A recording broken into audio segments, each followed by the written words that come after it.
This week on the Steam Machine podcast, oh, the horror! At least it's free, though. Cue the music!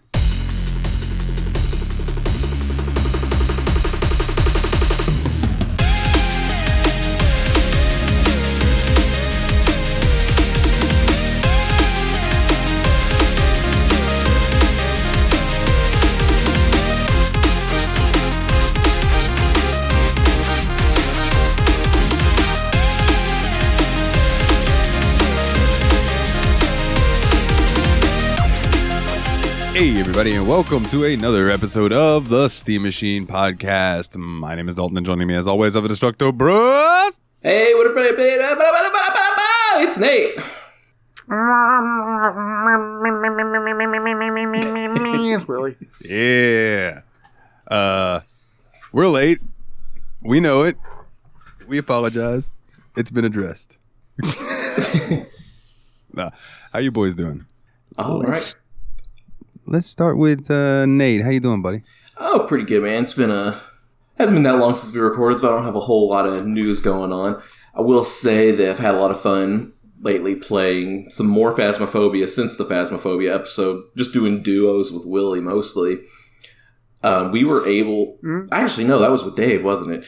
We actually, with Dave one night, went through and did the entirety of the Halloween event, which was finding all the hidden pumpkin clues on every stage and then using those clues to find the ingredients to put in the witch's cauldron at the campground map.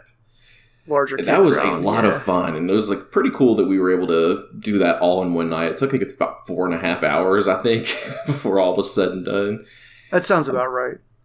Because we didn't just get the clue and then go home. We actually tried to complete each mission. It was a good time. I really enjoyed it. It's nice playing more with Dave even after we recorded. And then Willie and me still been playing since then, so it's been a pretty good time. Also started watching this... I was going to say quickly, what did it do? Because I'm not going to play probably before the event's over. Yeah, so you got all these clues, and then you go to the campground, and you have to find the items associated with all the clues. So we kind of like split up, walked all around the campground, making notes of where all of these items were, because we knew it was going to take us more than one run to do it, to find out where everything was. And there was one that was specifically like just eating at us. It's like, what the hell does this mean? And it was 3 bags of beans. 3 sacks of beans, actually. And so we were just sitting there like... So we found like almost everything else except for the Screaming Skull, which was the last one we found. Wouldn't that be the things to throw for cornhole? It was the things to throw for cornhole. I eventually figured it out, but when I did, Willie and Dave were like, oh, god damn, you're a genius. And you figured it out in 5 seconds. We could have used you. Bags. Yeah, okay. Yeah. And then the last one we had to find was a Screaming Skull, and Willie eventually found that one. And we were able to throw all the ingredients into this giant cauldron at the campground that was like where the campfire usually is. So he threw all these items in there, and then like all these ghosts and ghouls and shit start flying out of the That's cool. The cauldron, and you look up into the sky where they're all flying to, and this giant crimson skull appears in the sky. And just looking down at you from the sky over the campground. It was really cool. I got some screenshots of it. And then it was a really awesome. Sick animation. It was like the best thing Phasmophobia has done, especially after me completing the 666 shots in the basketball goal. I was like, oh shit, they actually did something good for this secret this time. And then it gave us an in-game title for our badge and a stamp for your badge that you can put on it saying you completed the Halloween event. So, and a little recreation of the campfire thing in the trophy case. Oh, that's cool. Yeah, so it was really a lot of fun, a lot of cool. Yeah. It was a lot of cool. Yeah, a lot of cool. Yeah, so I really enjoyed going through that. I can't believe that we haven't had it recorded since then. Since it feels like that's been a while ago. And then. The other thing I wanted to talk about this week is I started watching this Netflix documentary called Life on This Planet. It's narrated by Morgan Freeman, and basically a lot of the it goes back through time. So like from the beginning of Life on the Planet to now, I've watched the first 7 of 8 episodes. It's really well done. I really like the animations they did. Apparently, they got the people who did the original Jurassic Park to do a lot of the animation for this documentary, and then Morgan Freeman narrates. It's really, really good. I'd highly recommend it if you like nature documentaries at all and you want to see. I love them. Yeah, so I'd recommend it to you then, man. Hell yeah. Maybe I'll put that on my big TV when I'm laying down tonight. Hell yeah. Check it out. That's what's up. You said it's called Life on the Planet? Life on This Planet. Life on This Planet, okay. I remember growing up, I loved walking with dinosaurs and stuff like that. Yeah. So, yeah, I'm all about that shit. There's one I can recommend to you. Also, listeners, if you're out there and you like documentaries, Curiosity Stream is like $20 a year. And it is nothing but documentaries, all different kinds. Just quick. Not a sponsor, but like, if they wanted to sponsor us, I would absolutely be like, hell yeah, because it's a great service. But there's a documentary that I watched on there that was about squirrels, and I did not realize how many different kinds of absolutely adorable squirrels there are. There's more. I thought there were just red squirrels and gray squirrels. Bro. So there was. Oh, I guess there's flying. They did the flying squirrels. You had your basic red squirrels. You had your your English squirrels that are over in Britain that you see all the time running around. Marmots are considered squirrels, and marmots are hilarious. They just sit around. True. They get fat. The fattest one is the head honcho, and when they get into quote unquote fights, they stand up on their back legs and they pat their big old fat bellies and they bump bellies. Nice. They're like little like animal fun. sumos. I kind of love that, actually. Other squirrels. Man, let me see if I can find a picture of it. I know this is like off subject, but I'm doing it anyway. Also, that documentary helped me figure out that English people say squirrel, and I'm like, that makes sense, though, because that's kind of how it's spelled. Squirrel. Which means squirrel girl isn't a perfect rhyme in those countries where they pronounce it that way. Squirrel girl. I know. You wouldn't say girl. You would sound like a maniac. So in the recording thing where I posted the cryptid, I'm going to post this. This is one of the coolest looking squirrels I've ever seen. Oh my god, that is so colorful. They're called black, are they fox squirrels, I think? Black giant squirrels? Indian giant squirrel. Or hold on, no. This is an Indian giant squirrel. I hit the wrong button. 1 second. There we go. Slightly different, but still colorful. But like, dude, there's all kinds of different squirrels in this documentary, and I was just like, this is incredible. Because like you, I'm just used to seeing little brown squirrels running around everywhere. Yeah, I think in America the most common squirrel is the gray squirrel, and that's pretty much all we have in my area. And then on the college campus, there's some albino ones, which is kind of neat. Hey, man. But what you been up to, my brother? I don't know. I can't really think of anything. Any good Doom wads? Nothing new that I haven't talked about since the last time. I think I mentioned the Horde mode one on a recent episode, so that's kind of the one I've been playing with the most lately. You mentioned it, but I don't think you had dove into it much last time we had talked about it. Oh, it's pretty cool. It's like so there's a multiplayer Doom source port called ODMX, and there used to be something in Skulltag, which is another multiplayer one called Invasion Mode, which was pretty much like the Horde mode in the current Quake port. But people stopped making maps for that after a while because people just kind of stopped playing it. And that kind of game mode fell off for a while. Now there's the Horde mode in ODMX is new, and there was a big mod for it called HordeMX, and it's got 50 levels. And how this one works is there's a lot of randomization going on. So all the instead of having individual weapons placed by the creator of the level, there are just boxes that all contain. Each box contains some health, some ammo, some armor, and possibly a weapon if you don't have the weapons for that wave. And then there are different waves. Like every level is 5 waves long, and it randomly selects a wave. So like you might get a wave called there's one called like the Bullpen, which is all variations of the Pinky Demon monster. And then the weapons you get on that one, you get a rocket launcher and a berserk pack or something like that. And once you've killed enough the monsters keep spawning, and once you've killed enough hit points worth of it, you fight a boss monster. And on that one, for instance, it's like a different kind of pinky that like charges kind of like the Doom 4 pinkies, where it like revs up and then runs at you. Gotcha. And then each wave ends when you kill the boss. And sometimes the boss is just like 6 shotgun guys with extra health or something like that. But when you get to the later levels, it gets a lot more ridiculous and difficult. And I only managed to win one time out of playing it like 50 or 60 times on I'm Too Young to Die, the easiest difficulty level. So I don't think it's really meant to be played single player, but I'm still having a lot of fun with it because of the randomization and the kind of one more try. We can figure out how to get multiplayer Doom to work. Yeah, I think there's a chance I might be able to get this one to work, but I had to check something out. If you play on the hardest difficulty and make it to the final level, the final boss of the game, 666 John Romero heads. I honestly would not put that back past the guy who made another Doom randomizer called Realism. That actually seems like something he would put in as a boss monster. Now, I think we've talked about this Doom WOD before, but because I've been seeing videos about it again because it's this time of year, yes. My house? Yeah. Give me a quick rundown of that one again. Isn't it like, doesn't it keep changing? Like the layout of the place just changes a little, like slightly every time you do something or something like that? It's a little bit more complicated than that, but basically, like, the backstory of it is like this guy's friend was making a WOD of, what a lot of, first-time Doom mappers did, especially in the 90s and early days, was just build their own house as a Doom WOD so they could, have a reference point to create something. And most people thought it was kind of lame to upload them because, no one really cares about what your house looks like. They just want to play a good map.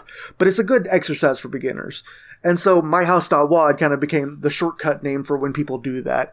And this person literally uploaded a WOD called myhouse.wad, saying, this was his dead friend's project he was working on. But then if you look into the readmes and stuff, there's kind of some almost House of Leaves type shit going on with like journal entries and stuff. And when you actually play it, it starts off just being this regular level that's just someone's house. But then you leave the house and look back in the windows, you notice all the monsters you killed are alive again. And if you go back in, things start like kind of subtly changing the more you play and the more you see. So it's like PT, but in Doom. Honestly, kind of. I wouldn't be surprised if that was an inspiration. I think House of Leaves is probably the most obvious inspiration. You said House of Leaves. That's the book that they can't make an audio version of, right? Because, like, isn't that the one where, like, you'll be reading it and then you get to a page where there's, like, a page in the page and then, like, some shit's sideways and... Yeah, it really plays with the layout and stuff because it's kind of 2 parts book to 1 part puzzle. Yeah, I remember somebody, it might have even been Wendigoon talking about that, where they were like, there's no audiobook version of this because there's no way to really put that into, because there's just very strange things that happen in the book that you have to visually see as you're trying to read it. And I'm like, that sounds so cool to me.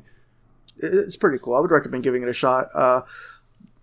It's been a long time since I read it. One thing I really remember is it switches back and forth between 2 narrators, and both of them are kind of irritating. And just when you get really freaking sick of one, it always manages to change over to the other one. Word up, word up. I guess that just leaves me, eh? Yeah, sure. Thanks for the prompting, because I had no idea what to talk about this week otherwise. Yeah, that's why I was like, let's talk about some WODs. I know you got something there. Always happy to talk about Doom. I had a dream 2 nights ago about a cool Doom WOD that I'm sad didn't exist. But it was kind of similar to like an invasion or horde mode thing, but like I remember there being a lot of really cool made up custom monsters and stuff. And I don't know. I wish I was a better Doom mapper so I could emulate the design I saw. It's funny you mentioned that. Cool. I had a dream recently where I was developing an RPG, but you played as Lestat through the Vampire Chronicles. And I was like, that sounds cool. Designing out this part that was the part in Interview with a Vampire where Louis and the little girl slits Lestat's throat and they like throw him out in the swamp.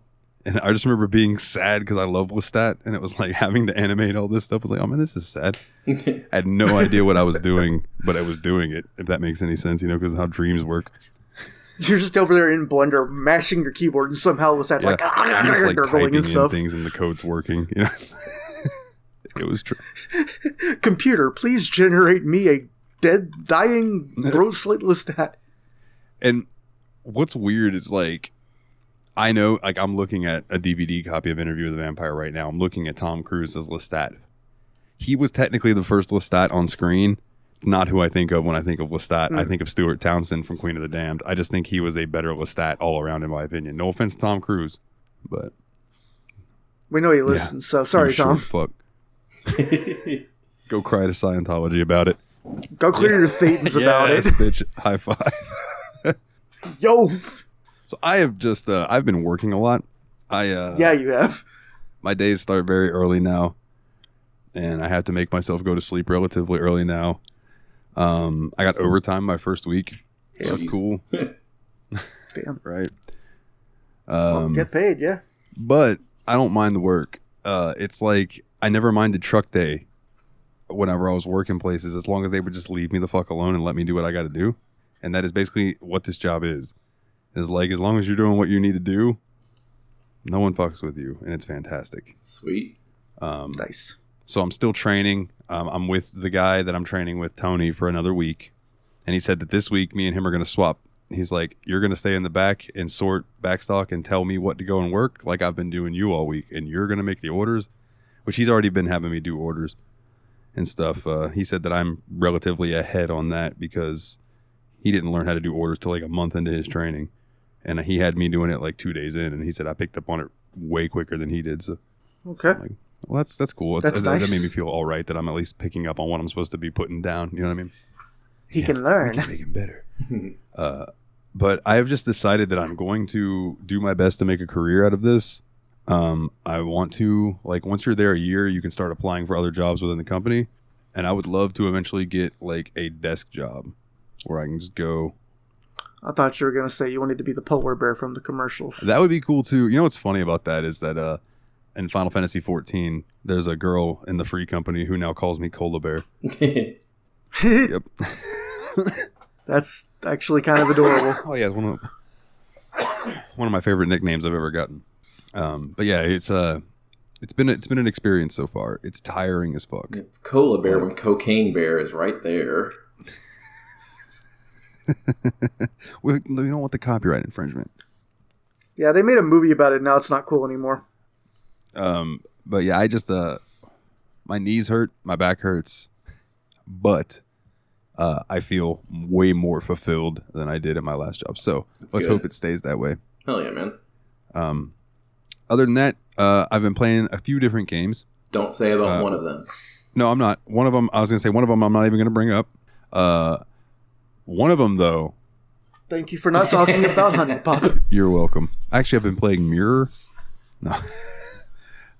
It's a game like Honey Pop. But I think it has better writing than Honey Pop, if I remember correctly. But don't hold me to that because I haven't actually played Mirror. But I have played Honey Pop. So your mirror's edging, huh? Was it one of you? Oh man, who was it that posted the thing? It might have been Polish, actually. Now that I'm thinking about it, that was the billboard. Or it might have even been me. The billboard that said Jesus has been edging for 2,000 years because it was the thing of he's coming. He's coming. Oh yeah. Jesus. Oh man. But no, I've been playing some Pro Wrestling Simulator. I found someone in the artwork section of Steam's community hub for the game had uploaded a bunch of renders that they made of just quote unquote created characters so you could just make up your own people. So I snagged a few of those, and then I went onto, and hear me out, I went on to Bing, right? Bing by Microsoft now has this AI photo generator thing that you can use. And I typed in, give me a wrestler, a buff wrestler with tattoos wearing a sinister looking mask. And it actually gave me some really dope looking things. Let me pull up the thing real quick just to give you guys an example. But I want to say that anytime I do AI stuff now, I think of Dane. Yeah. Every time. Understandable. All right, so here's just a few examples. Yeah. I thought I looked up they did for AI. They were really well. So I was like, all right, I made like a lot of my characters that I have in my head from the game. Angelo Cepeda, who is I believe the bottom right on that one.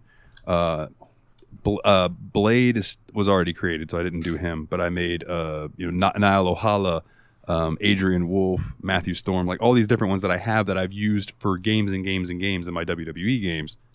Let me bring them into my roster and have them wrestling with Okada and Tanahashi and Jericho and all the people that I have on my roster for Pro Wrestling Sim. I really like the third mask's like samurai mask grimace it has going on. Yeah, dude, some of them were stupid cool. I got a couple females out of it too. Like this one in particular I really liked. I named her Daphne Doom. But like I was very impressed with how well the AI put it, because I was expecting it to come out looking ridiculous, right? There was only one that had any sort of weird thing to it, and it was this guy, which I will post all these in the Discord so people can look to in the show chat.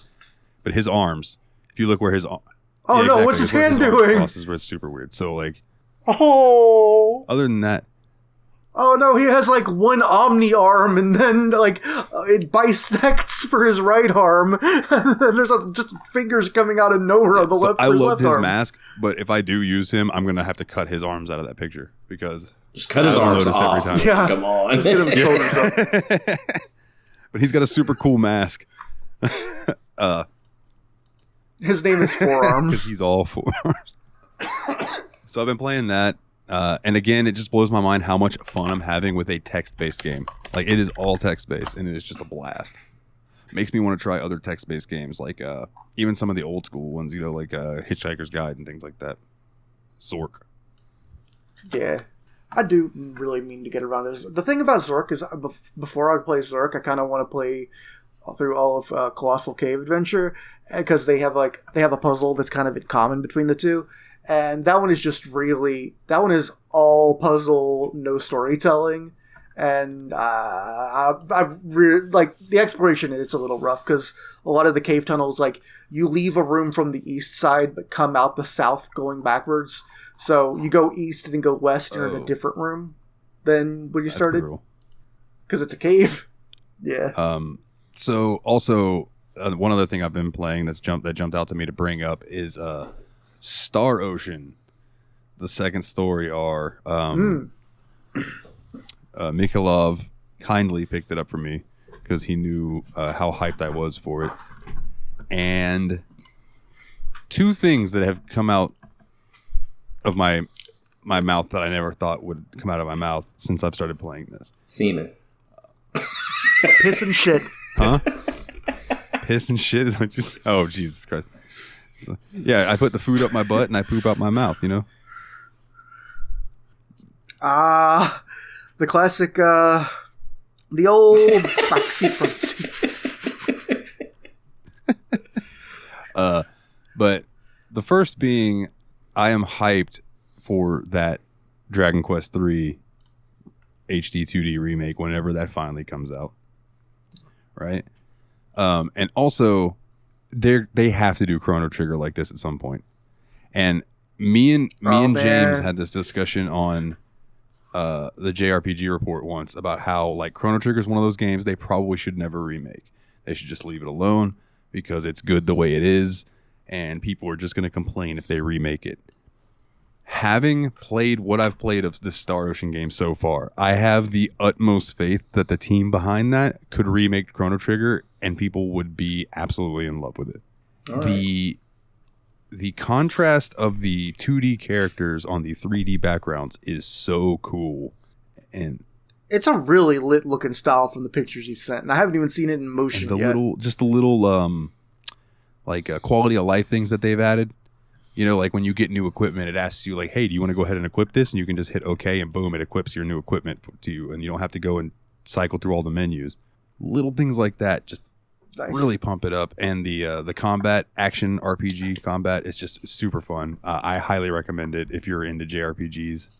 And the Star Ocean games are cool anyway because they're different. You know what I mean? They're not one of the big main like hosses. So it's worth giving it a shot, you know what I'm saying? I put it up there with like Ease, where it's like one of those that gets overshadowed, but really, really stands on its own. Nice. Yeah. I broke myself of the Stardew Valley addiction. Aww. So How'd you do that? I don't know. I guess I don't know. Stardew Valley is one of those games that when I get down in a slump, I will just fall into that game for a while.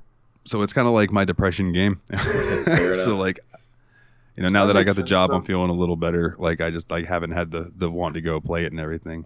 But I did buy it because it was on sale and I didn't actually own it. It's a game that Nate has mentioned wanting to play, and figured I'd go ahead and snag it while it was cheap, and that is Subnautica. Nice. Hell yeah. Oh, so cool. I have that. What's fucked up is I owned that game free from Epic, but not on the Epic account I use. Long time ago, it was free, and I logged into the wrong Epic account and claimed it. So it's this one free game. Oh. And then the only other quick thing that I have to mention before we move on is that because it was spooky season, I bought Hell Pie. Oh yeah, that was on sale, which is a 3D platformer, kind of akin to Conquer as far as like adult humor and stuff goes. Really fun so far. Hilarious that the main character, the demon, his name is Nate, and I loved that. The demon of debauchery or something like that. That's what they call me, the demon of debauchery. I've played 20 minutes of it or so, and dude, it has already been like ridiculous and so gory. Like it is a good, what's the word I'm looking for, spiritual successor to the style, like I said, like Conquer, where it's like really good 3D platforming but adult humor for sure. Yeah, that sounds fun, actually. So it's currently on sale. If it sounds interesting to you guys, go check it out on Steam, and if you like the look of it, pick it up. It's fun, and I much like Nate, I love a good collectathon game. Yeah, I really do. As long as it's not a Metroidvania. Even if it's a Metroidvania, it just depends. How Metroidvania-esque is it? Because the more I think about it, like so many games that I like have Metroidvania-esque stuff. Like Resident Evil 2 definitely had some Metroidvania-esqueness to it. Like with, oh, you can't go here till you get this and you can get past that. It's like, oh, well, god damn it. But it's okay. I'm getting more used to it. Now that we've opened up RetroArch, I'm sure someday, somehow, we're going to end up having to play Symphony of the Night, and I'm going to have to see like where it all started. Well, I say where it all started. That's just the one I always hear people talk about. I know it started on NES. Yeah, Metroid. Well, I mean, the thing is, Super Metroid and Castlevania Symphony of the Night were the first ones that seemed to be kind enough to have like a really functional mini map, which helps a lot. That's fair. But isn't Symphony of the Night like you got to beat the entire game and then the whole game flips upside down, then you got to go do the whole thing again, but it's backward. Everything's upside down and backwards. Quite. I mean, Kind of. There is an upside down castle. I'll say that much. Okay. I just remember there being like if you wanted to complete the game totally, it was like you had like 127% it or some weird. There was a weird percentage. it's a weird. I think it's like 217%. I'm like, all right, fair enough. To be fair, completion numbers like that are so stupid because even the old Donkey Kong Country games, if you wanted to complete them, like for Donkey Kong Country 2, you had to 102% complete it, and for like. I don't like it when games do that, TBH. That's not how percentages work, bro. Like, Dude, I always give 102% though. So oh man, that's what Coach said. Just kidding. Coach told me to stop eating wild onions and be able to catch the ball. Okay, I'm gonna pop you guys out over on this screen so I can better reference our pins. Yeah, we played some free horror games, my boys. Oh, that's a good idea. There's not really much O-dubs this week. I mean, I think a couple of these games would have O-dubs, but I kind of just like meh on that. I don't feel like pulling up that many Wikipedia links, to be honest with you. I mean, I think you'd have two. I think you'd have Poppy Playtime and Unreal PT, or just PT. Yeah, you're probably right. The rest of these probably do not have wiki pages. But yeah, let's start with Poppy's Playtime. Did you complete the whole first chapter of that? Yes, I did. Yeah. Okay.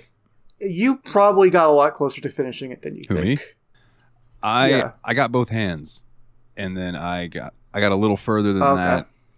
I don't remember where I got to a point though where I got annoyed and then just quit out of it. But I just don't remember where it was. But I do remember getting both hands. And I did enjoy the puzzles of it, like having to link. I remember exactly where I was when I said, you know what, I'm gonna go play something else that's free. There was a moment in Poppy's Playtime where there was a bridge, and you had to like link the power around 2 poles and then get to the other side. But for the life of my stoned ass, I could not figure out how to do that without getting, like, my arms were too short, and then I couldn't fire far enough with my other hand. It was just like, all right, you know what? There's a little handle you can pull that makes a little cross bridge. Oh yeah, I did that, but I could not get it to work while I was attached to the other thing. I don't know why. That might have just been my game fucking up. Gotcha. Okay. No, I did feel like it was a little unintuitive at first because your arms just feel like they're too short out of nowhere sometimes. But also, yeah. But I feel like once you have the actual solution, you definitely know you have the right solution. Go ahead and solution. explain the game. Yeah, so Poppy Playtime, this is the first one that really surprised me. I thought we'd talk about it a little bit later in the episode since it was one of the only good ones. But let's start good, and then we'll go do some crap, and then we'll end with maybe good. Yeah, so the game really actually surprised me a lot. Like, I expected to have like a few weak jump scares, and that's about it. Like, I was expecting more of like a Five Nights at what I assume is a Five Nights at Freddy's vibe to it. But it ended up being a pretty interesting, although way too short, puzzle game in a lot of ways, because the mechanics of the game are this. Like, you start off in this main room, and you're trying to get into the, I forgot the name of the place, but the factory where they make Poppy and all the toys and stuff, the toy factory, basically. And the first puzzle you come across is you have to, like, find the right order of button presses to open the security door. That one actually took me a while to find out. You had to actually go into the next room and look at the way the train is going around, and the toy train has the symbols in order that you have to push to get in. I think that might have been the one thing I figured out quicker than you, though, because the moment I saw the extremely specific color pattern on the train, I'm like, I'm going to need that. I was immediately thinking puzzle game. Is I did that whole section, and I like found the VHS tape and threw the VHS tape in the VHS player, and then got like a text message from somebody and looked down and was looking at my phone and missed the entire thing. And then I couldn't figure out how to get through, so I'm like, all right, let me Alt F4 out and restart completely. So I did that. I restarted and I watched that entire VHS video that does not tell you shit about getting through that door. So I had done that for nothing. And I walked in the other room and just happened to look up at the train for probably the fucking 10th time and went, oh, it's color-coded with a little arrow on it. I bet that's exactly what I'm looking for right there. Okay, went back to the fucking thing and went, bloop, bloop, bloop, bloop. Opened. I was like, son of a bitch. Yeah, you were too stoned to be playing that. Yeah, I was, bro. I had just picked up that day, and it was like celebration day. Yeah, that's fair, man. So then you get into the factory, and you like have to solve a puzzle to get your first arm. And then look, when you're in this main room, and like the giant Poppy is in there. You can just look him over. Huggy. You're right. His name's Huggy. The giant blue Huggy, the mascot of Poppy Playtime, basically is in the room. You can just like kind of look at him. You're like, oh god, this is gonna get me right here, right now, isn't it? So it immediately starts you off in like a feeling pretty tensed out because you see the creature you know is going to kill you fairly early on, but he's just standing there, all calm and shit. But then you get to start solving puzzles with the arms. Like the first one was you had to get these 4 like batteries, I'm going to say, to their places. Yeah, Willie? Should we explain how the arms work? I'm about you just said arm, but I don't think we mentioned that they're like, go get them, dog. I'm my bad. But so you get your first arm and you have to try to find these batteries. And the way the arm works is it's kind of like it has this mechanic where it shoots out, like it's like attached to a rope and it can grab onto things and pull it to you. So you have a limited distance that you can do that, but it's pretty far and pretty interesting. So you have to find where all these batteries are and plug them in to be able to move on to the next area. And at some point you get the second arm too, and then like you have to start figuring out these puzzles where you need to wrap your arms around these electric poles to touch the next spot to activate the electricity in those areas. And I thought that was a really fun and interesting mechanic. Like I didn't know what purpose the arms were really going to serve, but then when you did that and it started like, oh man, these puzzles are really actually pretty cool. And it sets up to like, I'm starting to think, okay, there's going to be a lot of these puzzles. It's going to be a lot of fun. There were like 3 puzzles in this game. Like, Yeah. Dalton, you were like on the last puzzle, my guy. Oh man. Yeah, I think so. Oh hell. That was easily the hardest one because there was like one other thing you had to do, but you probably had it about 80% solved. Damn it. Me and my patience. Yeah, because up to that point, you're not really getting like harassed or chased by Huggy or anything. You're just going through the factory trying to do this puzzle. And your end goal is you're trying to reach this room where you believe that the employees of the factory are hiding out, trying to wait for somebody to come save them and bring them out. Yeah, so you finally finish that last puzzle that Dalton didn't finish, and that's when all hell breaks loose. What happens? So, like, you have to basically make this toy using the factory thing, and you make the toy and you put it in, like, this little keyhole, basically, is essentially what it is, and you start to walk out the door, and once you start walking out the door, Huggy just appears coming through the other way. Oh, shit. And that's like, oh shit. And you got to figure out, like, what to do. Because, like, you know, it's one of those games where you can't touch him or he's going to eat your ass. And not in a good way. So you had to start running. And you see that there's, like, a little area with conveyor belts that you can slip into and go through. And then it's just this big maze run kind of thing where you're trying to outrun Huggy. And I did find this section to be a little bit annoying-ish. Because, like, there were times where I know I was heading in the right way and I got snagged on a corner or a wall or something and then I'd get eaten. So I saw the animation of Poppy killing me like 30 times. Yeah. I wouldn't go as far as 30, but there were definitely a lot of times where I got hung up on something or just... There was a little bit of memorization. I don't think you could just fully react it. Maybe someone out there has done it all in one go on their first time, but it felt like kind of Turbo Tunnel for Battletoads. Fair. Or like a Dark Souls thing where you gotta like... get the feel of it, and then you can run through and do it. Yeah, but still don't hit any corners or you're going to get got.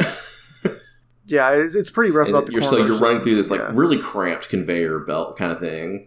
And then you finally get off into this more open area where you can start running along rafters and stuff, but Huggy's still behind you.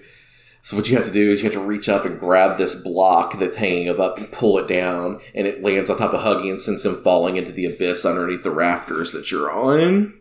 That took me a few times to figure out, too, when I finished the maze, and I was so pissed after a bit. Because I'm like, am I supposed to just jump off? It won't let me jump off. So I actually did that first try, because I think I had actually seen a clip of that section before, so I kind of got a little bit lucky on that, because it sparked something in my memory. It's like, I gotta grab this and pull it down with my arms.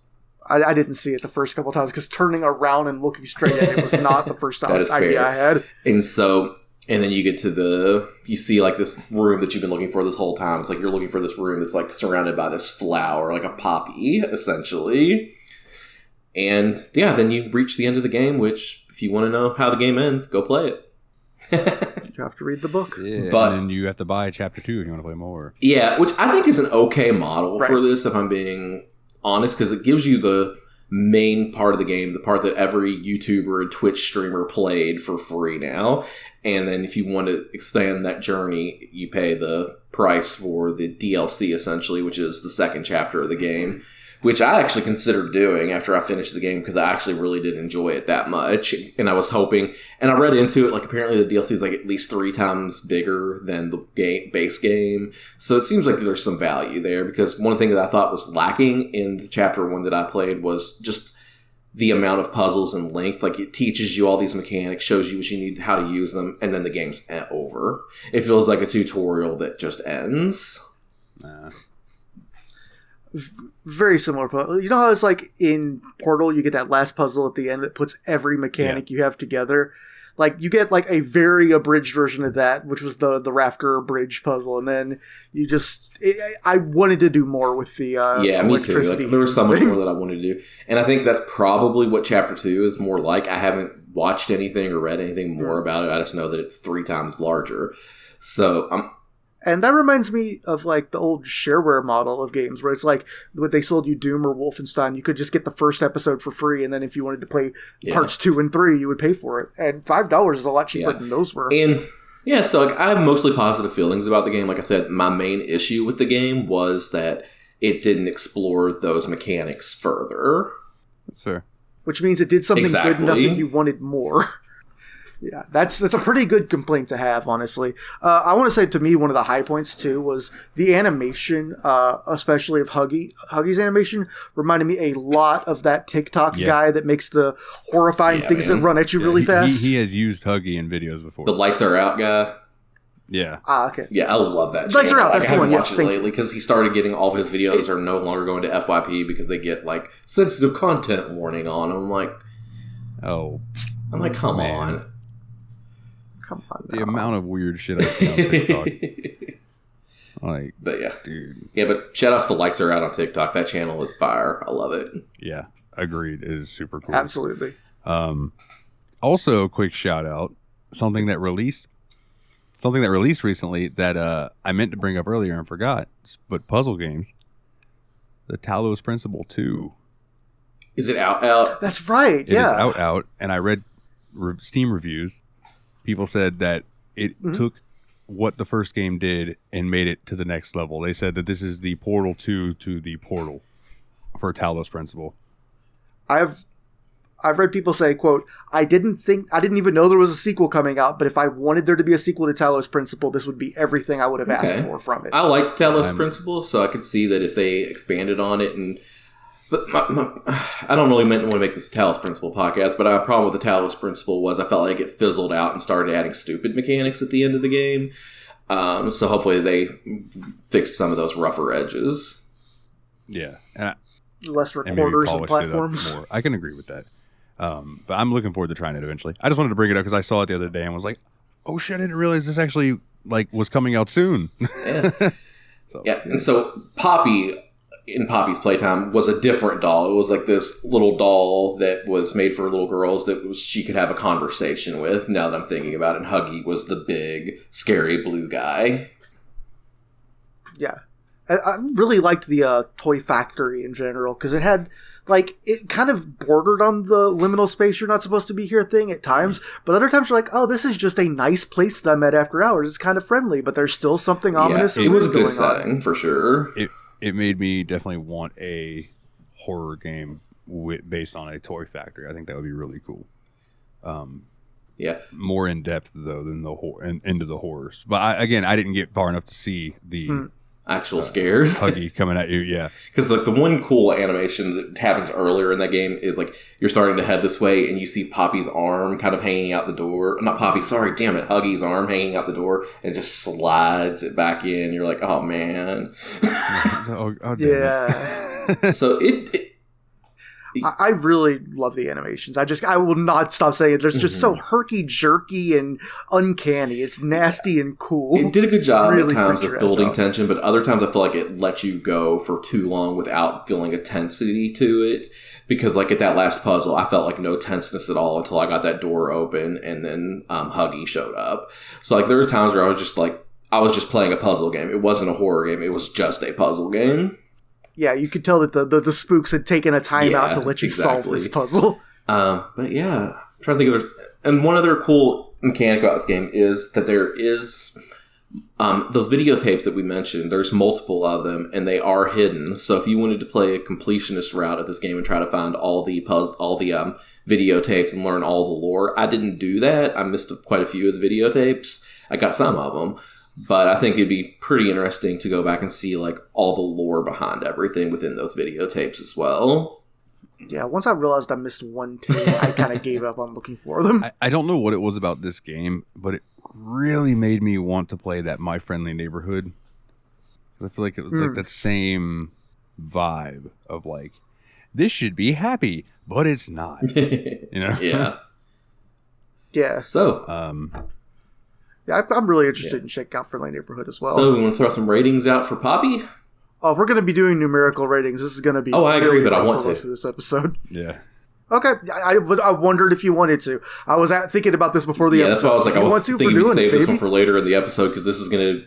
Spoiler alert, this is the highest rating I'm giving today. The high mark, yeah, this is the high mark for sure.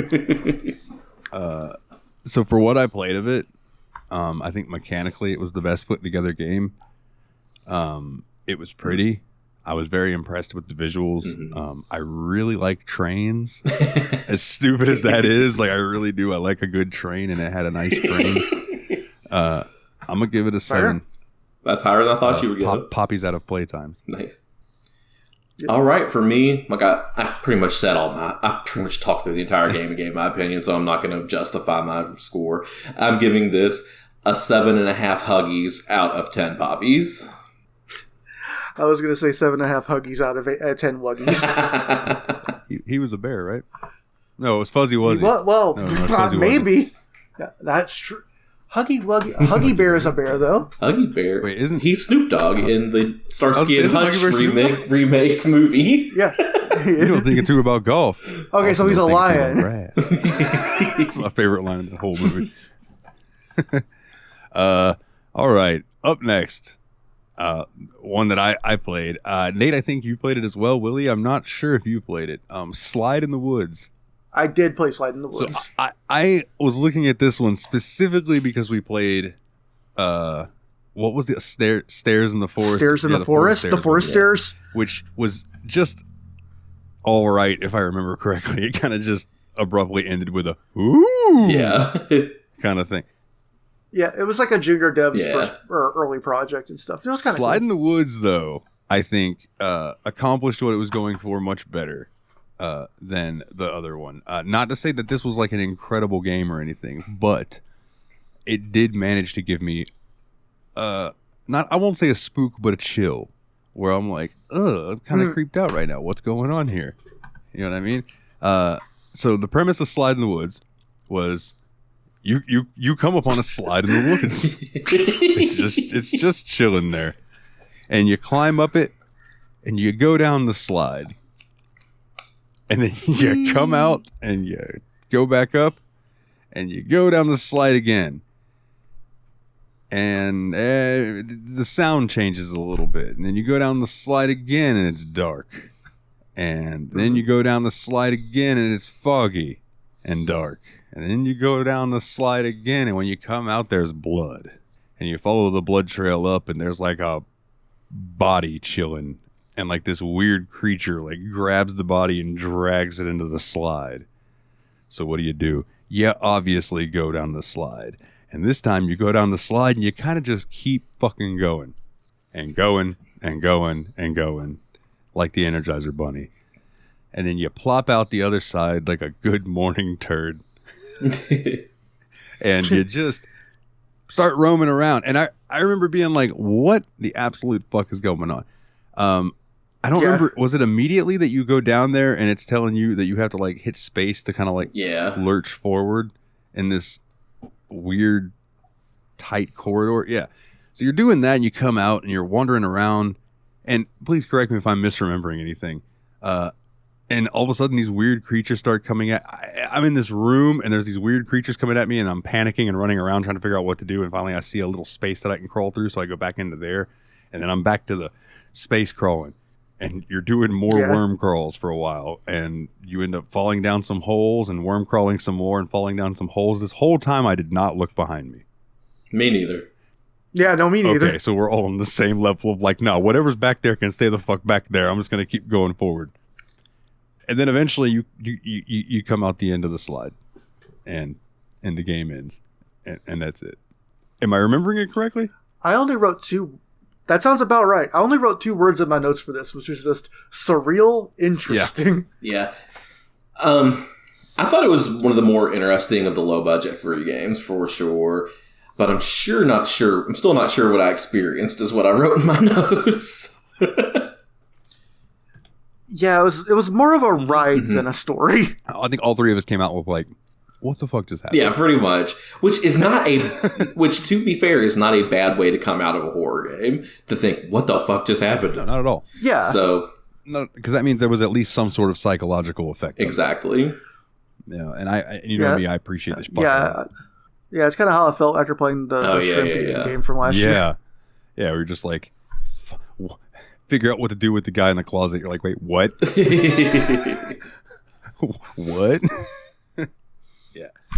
So this one was short and sweet. I probably beat it. It probably took me 5 to 7 minutes, if that. Like the longest part of the game is doing the worm crawl. Yeah. Which I won't lie.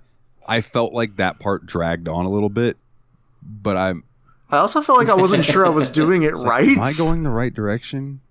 Like, I mean, I just couldn't tell if I was supposed to be holding the spacebar for longer or pressing it more often, or it just felt like a weird rhythm that I didn't quite get what it was trying to tell me to do. I couldn't get it to go at a steady pace. Yeah, I get what you mean.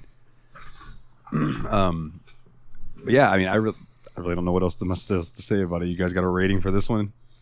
It is a hard one to really score, and I'm kind of looking at this in a way that I'm comparing it to the rest of the games that we played. So this isn't like necessarily the fairest scoring mechanism, but I do think it was better than most of the ones I played, but far below the cream of the crop. So I am going to give this one a 5 somethings out of 10 wells. Oh, sorry, something. Out of 10 wells. That's a different game I played. I'm giving this 5 slides out of 10 woods. Bobby. Like, part of me wants to go the Josh Strife Hayes rating system and just give this a slide in the woods out of 10. But like, I know that won't work for our rating system. For what this game was, and for somebody who was a beginner dev to throw this together, I'm gonna give them a 5.5. Okay. Like, it's better than mid, but it's pretty close to mid. But for like somebody's first venture, I'm impressed, and I would like to see like where they go from here. Yeah, I think that. Also, I resonate for saying the wrong game title, but we literally played 3 different games that are S in the W this time, so I can see it being very easy to look at your notes and say the wrong one. But I'm kind of agreeing with Nate on the idea that my score isn't necessarily an objective measurement so much as a sorting algorithm for this year's games. So don't compare my scores to last year's because I don't have those scores with me anymore. So when I give this game a 5.5, it means I liked it less than the 7.5, but more than every game I'm going to give a lower than 5.5 score to. And like Dalton said, I'm giving you enough of a thumbs up to say, you have potential, you can clearly create some evocative ideas, and keep on trucking. Like, support this. So you're giving a 5.5 as well? Okay. Yes. All right, so we're all pretty much in the same ballpark with that one then. Yeah. I'm going to let one of y'all pick the next one. All right. I want to talk about one called Out of Gas. Did either of you two play that one? Is that the one where you're the cop? No, I didn't do Out of Gas. Okay. That was something No, in the that woods. was something in the woods. Yeah. I did not do Out of We Gas. should design a Steam Machine shirt that's just S in the W. Because that could be anything people want, but we could all know what it really stands for. Funny. All right. So, Out of Gas, I am going to go ahead and say this is the bottom tier game that I played this year. I think that might have been the reason one of you guys might not have played it, because I think I played it first and I was like, this game's not good, guys. Yeah, I don't remember if you said it in the chat or if I looked at your Google Notes before I started or something, because I wanted to start with a good one and then play some short ones and then keep on getting to it. And you basically made it sound like there was no reason to touch this one.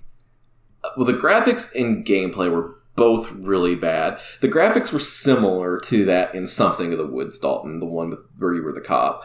I don't understand the graphics in this one, because it was like pixelated style graphics from a time in video games that never actually existed. It was kind of like pixelated, grainy film footage. Like, I don't really know how to describe it, but it's very much a fake graphical thing. I have a guess. Having not seen the game, I have a guess. This is a person who's played a couple of games from the Haunted Demo Disc PlayStation series, but never had guessing something like that is probably accurate. And so, like, the whole premise of this is you're driving your car, you run out of gas, and so then you have to get out and try to find a gas station. So what would you think to do? It's like, I didn't realize, because this game gives you no instructions or anything, that you had a flashlight. So I just follow the road looking for a gas station. I keep walking down this road for probably 5 minutes. It's probably less than that, but you know how, like, when you're just walking down a straight woods with nothing to look at, it starts to feel like a long, long time. And then as I keep walking down the road, eventually I hit an invisible wall on the road. So I'm like, well, God damn it, I guess I went the wrong way. I guess I needed to go backwards instead of forwards from the way the car was going. So I turned around and started walking all the way backwards. Keep walking backwards, hit another invisible wall. Oh, what the fuck? And so, I knew that was coming just because if you got past the gas station, he's an idiot. So like then I'm like, I start trying to walk into the woods, just to see if I can walk into the woods. The woods are a complete wall. And so like I just start pushing buttons on my keyboard. I'm like, do any of these buttons do anything? And then I finally noticed that F was for flashlight, which I was never told. I had no way of knowing that. I just assumed I had WASD and I kept pressing some of the other buttons. I guess I never pressed F. Whatever. So then I start walking back towards my car, past my car, and I'm just kind of like walking along the right side of the woods, flashing my flashlight on it. I finally see a sign that says gas station this way. Okay. And it's like one of these, it's a dirt road kind of thing. And like the sign is like this dark wood that with the flashlight off, you had no way of seeing. So I started walking down the road to the gas station. And you start hearing noises in the woods. You're like, okay, finally something's happening. And then I make it to the gas station. I go into the gas station. The guy in there's dead, has been mauled by some kind of creature. You know, typical horror nonsense. Walk out of the gas station. I'm like, all right, cool. So I go to the dumpster behind the gas station and I find a gas can. And I can't remember if this thing was in the gas station or by the dumpster. I didn't note it particularly. And a gun. So now I have a gas can, a flashlight, and a gun. And so I'm like, all right, I'm going to go back to the gas station and try to put some gas in this gas can, I suppose. Walk to the gas station again and go to the gas pump. And that noise from the forest is like kind of like feels closer to me now. Turn around, see this awful looking model of a zombie thing coming at me. So if I fire my gun at it like 4 or 5 times, hit it, I'm assuming it would have had to have been hit on it 4 or 5 times. It just keeps coming. There's no outrunning it or anything, and it just kills me. And I'm like, yep, I'm done with this game. Wow. It was absolute trash, man. Like, and I'm sorry if the dev who made this hears this, but like, I can't say anything positive about it. And I'm gonna go ahead and give this a 1 gas can out of 10 guns. Damn. Maybe we don't tag all the devs in the tweet for this one. And also of note, yeah, no, I think maybe we don't tag any of the devs on this one. Actually, I want to point this out. Poppy Playtime was on Steam. The other ones we're discussing now are on itch. On itch, except for one. Except for one, which we'll get to. We'll get to that. The next one, let's go ahead and talk about Something in the Woods then, because very similar premise. Right. So this one's definitely going for a very specifically PlayStation 1 look. Like, I feel like this one looks a lot more like a more it was a better attempt at what Out of Gas was doing, I think. Yeah, and the whole time you're talking about Out of Gas, I'm just like, damn, that's really similar to Something in the Woods. Damn, that's really similar to Something in the Woods. So we don't even really have to talk. Except Something in the Woods actually resolved. Yeah, it's like, we don't even really have to go super in depth, because it's like, you're a cop car. You get called, I don't know if you get called to a gas station or you just stop because you need to get gas. I don't remember. But you're at a gas station. You stop because you need coffee. That's right. So you go inside to get coffee. And you look behind the counter. There's blood. So you're like, WT fuck. Guess I'm not getting my coffee and donuts. And you walk around the counter and you look at the blood stain. It goes behind this door. You open the door. There's another one of those situations, though. They don't tell you shit as far as controls go. So it took me a minute to figure out how to get the door to open. Yeah. Right? So I think it was E in that game. I believe so. And I should have known that because that's like a default interactive key, but like, man, why? I think I tried that pretty early, but I would never have thought to try F if I didn't get told that. Yeah. It's like, I'll press spacebar and E and click on things. If that doesn't interact, I'm a little bit confused. And like, because of Black Desert Online, I always try R because R is the default, like, make things move in conversations key in that game for some reason. But I didn't. Yeah. So anyway, you open the door, and there's the clerk, mauled, head gone, and you find a note and a pistol. And you're like, all right. So then, or maybe it's like you draw your pistol at this point. I don't remember because you're a cop. I can't quite remember. But like you open this back door, and the note's like yada yada yada. Do either of you remember what it said? No. There was a note at the campground, but it was just basically a journal they were exploring. Yeah, because you leave the gas station essentially, and you start walking back into the woods. Yeah. Uh-huh. And you find this campground that obviously the person there got murdered too. And you quickly find that body when you leave the campground and take a left, and he falls out of a fucking tree. Yeah, which was pretty cool, honestly. That was a good effect. Startled me a little bit, yeah. And then I look down, and it's like you examine the body. It's like, whoa. So whatever did this probably isn't human. And then which is confirmed really quickly. This weird creature-looking thing that straight killed me the first time. It killed me the first time too, and then I closed the game because it reminded me so much of Out of Gas. Fair enough.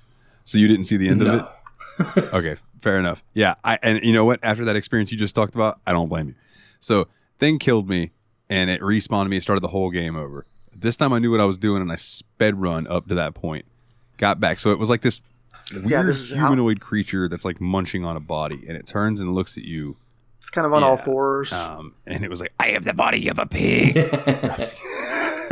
And this time...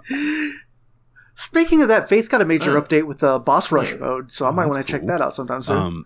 My inner World of Warcraft hunter kicked in this time, and when that thing started running towards me, I just started running backwards and shooting it. Yeah, you serious Sammed his ass. This is exactly what my experience was like. And walked up to it and examined it and was like, I don't know what the fuck this is, but I need to go report it. You make your way back to the cop car. Yeah. You hit E on the cop car. You drive off. Game's over.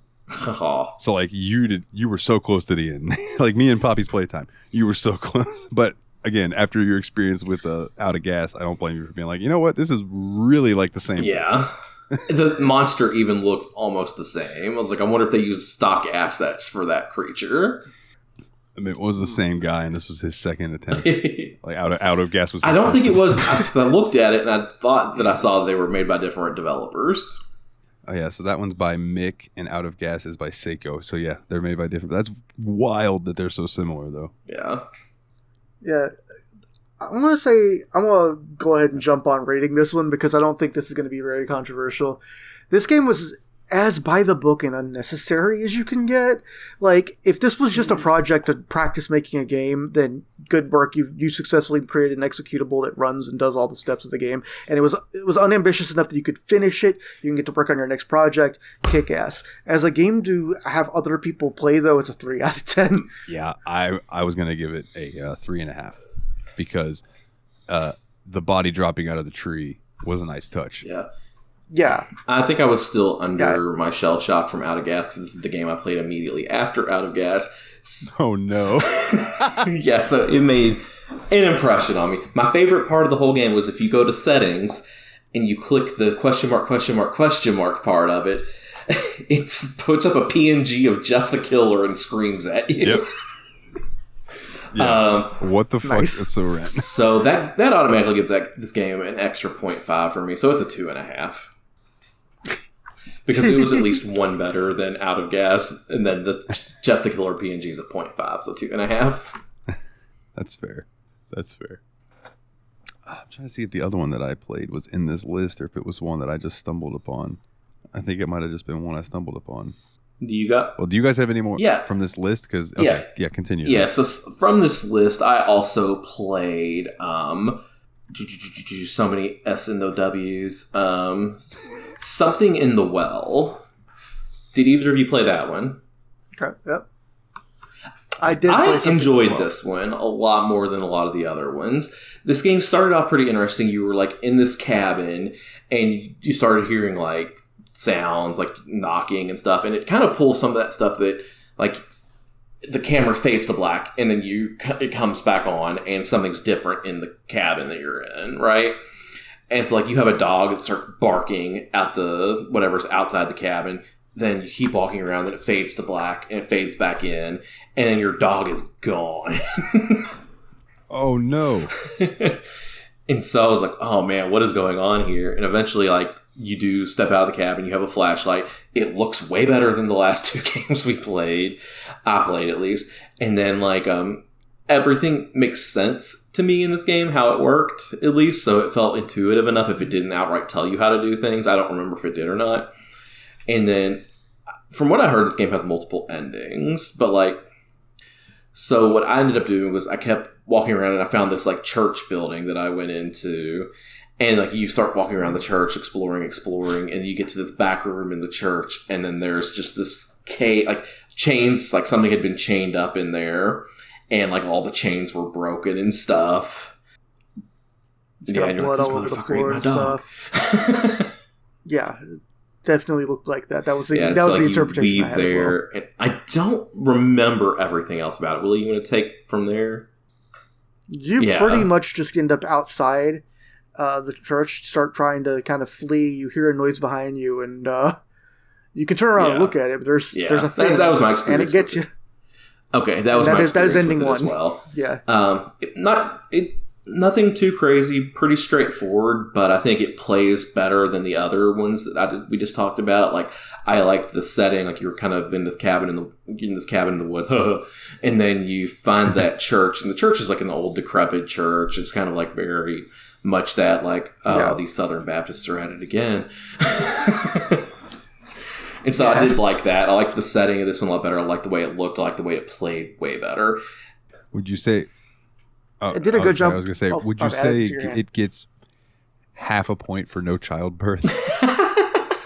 Yeah, man. Yeah. Good Lord. Yeah, it had a lot of atmosphere. I kind of like a lot of games use this conceit, but this one did it too, where your character's kind of filming as they go, because it's presented as it's a recovery found footage film from a real incident. Yeah, found footage. It's a found footage video game, which we've seen a few of now. Because there's another one I did that was also a found footage. I don't think Nathan got to this one, though. I just wanted to quickly say, like, just to touch on it, that is one of the funniest things ever, and I don't think I'll ever forget it, was that message from Nate that I don't remember if he spoiler tagged it or not, but it was just like, well, never thought I'd see childbirth in a video game. And just the way that I read it in your voice in my head, like, it just stuck with me as fucking hilarious. It's like, Jesus Christ. Fucking Outlast 2. Don't recommend it. No, not at all. Play the first one. Play Whistleblower. Don't play 2. Got it. So, once you go through something in the well once, the second you start it again, you'll notice there are, like, some dog statues hidden in the first few scenes. I think it only appears after you've played through it once. Because I think I saw something in the manual or in the download page that said the second ending will go after you finish the game once. Okay. I didn't find all the dog statues, though, but I assume, based on them being dog statues, that they probably let you save the dog and maybe yourself, too. But I only found 3 out of 5, which was close enough that fair. I didn't want to go and try it again. I just didn't feel like playing it 3 times in a row in rapid succession. I did like this one, too. This is probably my absolute favorite out of the itch.io games that we played. I'm willing to give this a 6 dogs out of 10 churches. All right. Yeah, I was going to say this is definitely 6 wells out of 10 wells. Wait, 6 actuallys out of 10 wells. Yeah, so I will say this one was, the production value on this one was very good compared to other things that we played. Yeah, it was a lot more immersive. You didn't feel like you were playing a video game so much as you were actually kind of investigating a little bit. It had the feel of it, right? Which is, it's a subtle and hard thing to get across, but this one had the feel. Even when it did some low poly shit, including, very visible walls. It didn't have invisible walls, but when you were in the running away section at the end of the game, you definitely notice, okay, that's just a flat, wall. I can't go there. There's a texture, not a bunch of trees. Oh, man. Which I'm fine with. It makes it easier to figure out than invisible walls, honestly. I'm looking through the list of games, and I guess there's 2 others that I've played that weren't on this list for some reason. I don't know if I sent them to the chat and they just didn't get pinned, or if I just forgot to send them to the chat, and then my computer blue screened on Bailey's ass. Oh, yeah. There are 2 other ones that I played. I'm looking at my list again. I think there's one more that I started that I didn't finish that I want to shout out real quick.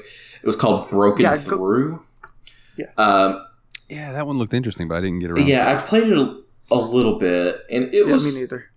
It was pretty cool. Like, I really liked the beginning of the game. Like, you start off and like you're at your friend's house who had just passed away, and his wife has like boxes for you to take home. So like the first thing is you grab all the boxes, put them in your back of your truck, and you drive home. You stop at the gas station and get some snacks. It's just like pretty immersive in the beginning. And then later on in the night, where you're back home, you open up the boxes and you find this video game in one of the boxes. You're like, oh, hey, I'll take this to my PC and try this out. And so then you like put this the disc in your PC and you start playing through the game, and it's just kind of awkward and eerie. Like, there's weird sprites in the game that talk to you. And then it says, like, do not approach this. One of the sprites tells you, do not approach the man at the end of this path. And so, of course, you go to the end of the path and approach the man and talk to him. And then, like, your computer screen gets all messed up, and it says, he has broken through. And so, like, the game shuts off, and you start walking around the house, and you go to your bedroom door, and you open the bedroom door, and you end up in this really weird kind of backroomsy weird shit place. And then it starts introducing that there are 4 rooms. I made it through 2 rooms before I decided to play Rocket League with Willie instead, and then closed out of the game. I liked it. I did. I thought it was really fun. I thought the conceit was good. I thought that the concept behind what you were doing, I thought it played pretty well. It was a bit slow for me a lot of times, and not enough spooks, but I liked what I played. I would play it all the way through, but I don't want to play through the beginning and first 2 rooms again. I really do like the idea of a haunted video game inside of a regular video game. It was pretty neat. I liked that one. I'm not going to give it a rating because I didn't finish it, but it's definitely better than the low tier ones that we talked about. I just think that's neat because then, like, you know, you can do I made a haunted game that kills you game, but that doesn't have any real effect because players know it's fake. But if you put the haunted game in the game, now you have that extra... I usually complain about extra layers of artifice making things less scary, but this actually would preserve the suspension of disbelief, I feel like. Didn't we play a game where it was like you were sitting at a computer doing a thing? Yeah, start survey. Your name at the end and shit. Yeah, fucking weird. Yeah. Pull up a photo from your pictures photo. That was a cool game. Weird. That was cool. Yeah, this is one that I meant to get around to, broken through, but I didn't. Yeah. But that's the last one from the itch games that I believe I got to, because I'm pretty sure I talked about Out of Gas, Something in the Woods, Slide in the Woods, Something in the Well, and Broken Through. Those were the itch ones I played, yeah. So, I did play... one of the ones I did play is in this list. It just didn't hyperlink with a picture. Okay. So, Willie, for one, did I miss ratings? Did I zone out and miss ratings for Broken We Through? didn't give it because I didn't finish it. I didn't want to rate it. Oh, okay. Nathan said he didn't rate it. Yeah. Just making sure. I didn't want to like move on and y'all hadn't done that and I would have felt bad. So like, okay. Willie, did you play the Building 71 incident? I did play Building 71 incident. I'm going to go ahead and jump right into saying that this was the best of the H.O. games I played this year. I want to go ahead and say, you know how I am with creepy fucking schools. Yeah. We've talked about it. I was playing this game, and the way this game does its thing is like it's like you found a video, you're watching this video footage, and you're playing as this person through a camera, and it just randomly cuts. And yeah, much like the beginning of Something in the Well does. It like jumps forward a little in time. Cut to this scene where I was in a school, and there was a really weird fucking noise, and I closed the game. Dude, close the game? You just do not understand like how fucking like I am about schools. Like, I've just got some traumatic memories from childhood that had to do with school, and they fuck with me, and it scared the shit out of me. I'm not gonna lie, I closed out of it. Like, the scary game was too scary for scary. This game probably will get my highest rating because it was the one that actually scared the shit. I did finish it. I think it actually pulled off all of its concepts really well. This could have been a YouTube short horror series that would have worked really well too. I really enjoyed the setting because it was like a late 90s school, and there was like a lot of computer science stuff going on. Like, I don't know if it was like an engineering school or if it was like a high school with a deep engineering program or something like that. There's a lot of like, you know, advertisements for like Windows 98 and stuff, and like computer programming stuff. all over the place. I do have one comment, though, which I can't believe that they made this game in Brazil and called it Building 7-1. That is not a number I would be fond of if I were Brazilian. Wait, why? It was, I think, the 2012 World Cup where Germany beat Brazil 7-1. Oh. I think it was in Brazil or something as well. And the one goal was like a pity goal they scored at the last minute of the game. Okay, yeah, that makes more sense. It was like a matter of national embarrassment. And like to this day, when we play Rocket League, people call getting beat 7-1 a Brazil. Oh. But yeah, man, this game freaked me the fuck out, dude. Like, it was doing what it did real well to me. So you didn't even get to any of the stuff about the moon or anything, right? Okay. Fill me in. It had basically, it's kind of, there's a cult going on, and it involves like the true moon or the new moon or the second moon or the ascension of the moon or something like that. And it's this, like, there's clearly some kind of internal squabble going on inside the cult where, like, kind of like, there's notes posted out through the building, and it's pretty clear that like one of the oldest members of the cult is kind of arguing with the person who's kind of taking charge of it, who wants to kind of make it like darker and edgier or whatever. And like, this cult isn't about human sacrifice; it's about the ascension. And anyway, they continue squabbling and all that, and through the notes you find in the game, and eventually you get a good look at the moon, and things continue to progress from there. But yeah, the moon element of the game was really cool. I really enjoyed this one. I'm gonna go ahead and throw this one just a straight 7.1. Because I'm going to go with a funny number. I'm gonna give this one just a straight up 8.5. Wow. Like, and this Fair is enough. again, this is for this episode. Like, these ratings are condensed for. That does not mean that this game is as good as Quake or whatever else you gave it 8.5. Again, this is condensed to this episode, these ratings. But like, yeah, this was the game that managed to scare the shit out of me. And we'll talk about another one that I wished would have really scared the shit out of me. But I still think this one was probably the most effective one in terms of dread horror, and I think Poppy's Playtime was probably the one that was most effective as a video game. I can agree with that. One that I played that I don't know if I shared with you guys. It was called The Night People. I didn't see that. So, very good looking game.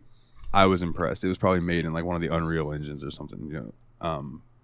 But you pop in and you're in this building, and you have to kind of wander around until you find a flashlight, and then you're wandering and you're finding these notes that are talking about this family and how this family was real weird, and they can transform into dogs or wolves, and how they were trying to create dog-human hybrids and things like that.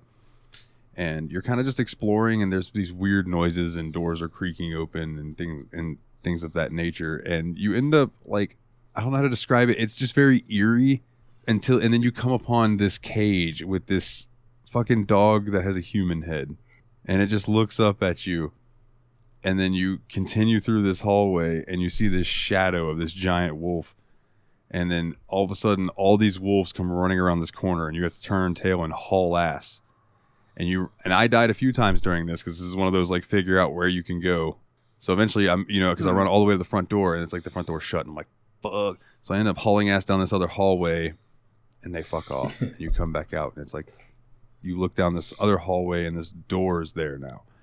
So you start walking down this hallway, and this is the part that kind of creeped me out, because, like, it's just an odd thing to me. As you're walking down the hallway, that motherfucker just keeps getting longer.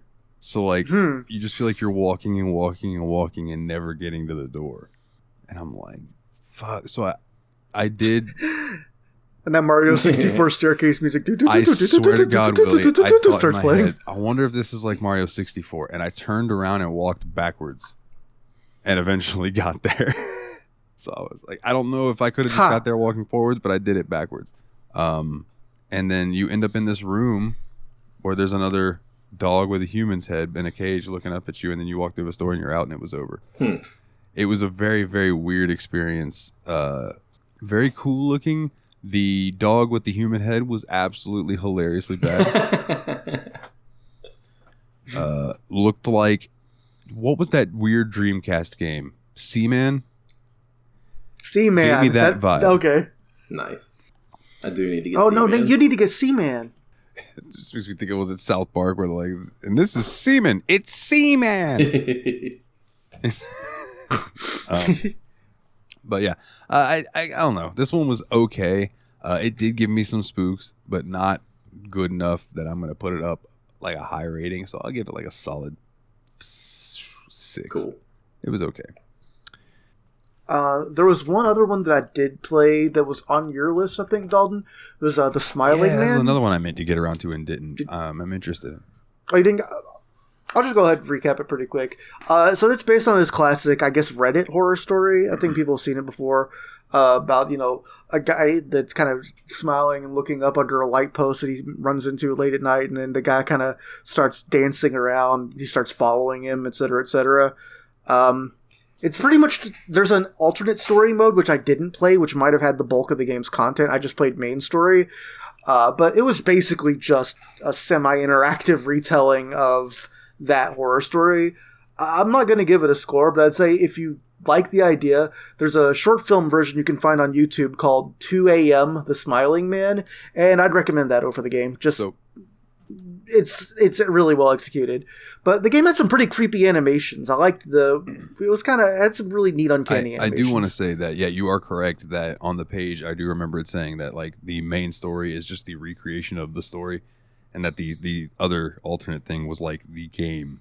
Oh, okay, well, I fucked up then. I'm not going to give it a score because I didn't play probably the part that was interesting. Because I also noticed it had like warnings that there was gore and stuff in it, but the main story, I mean, no. Fair enough.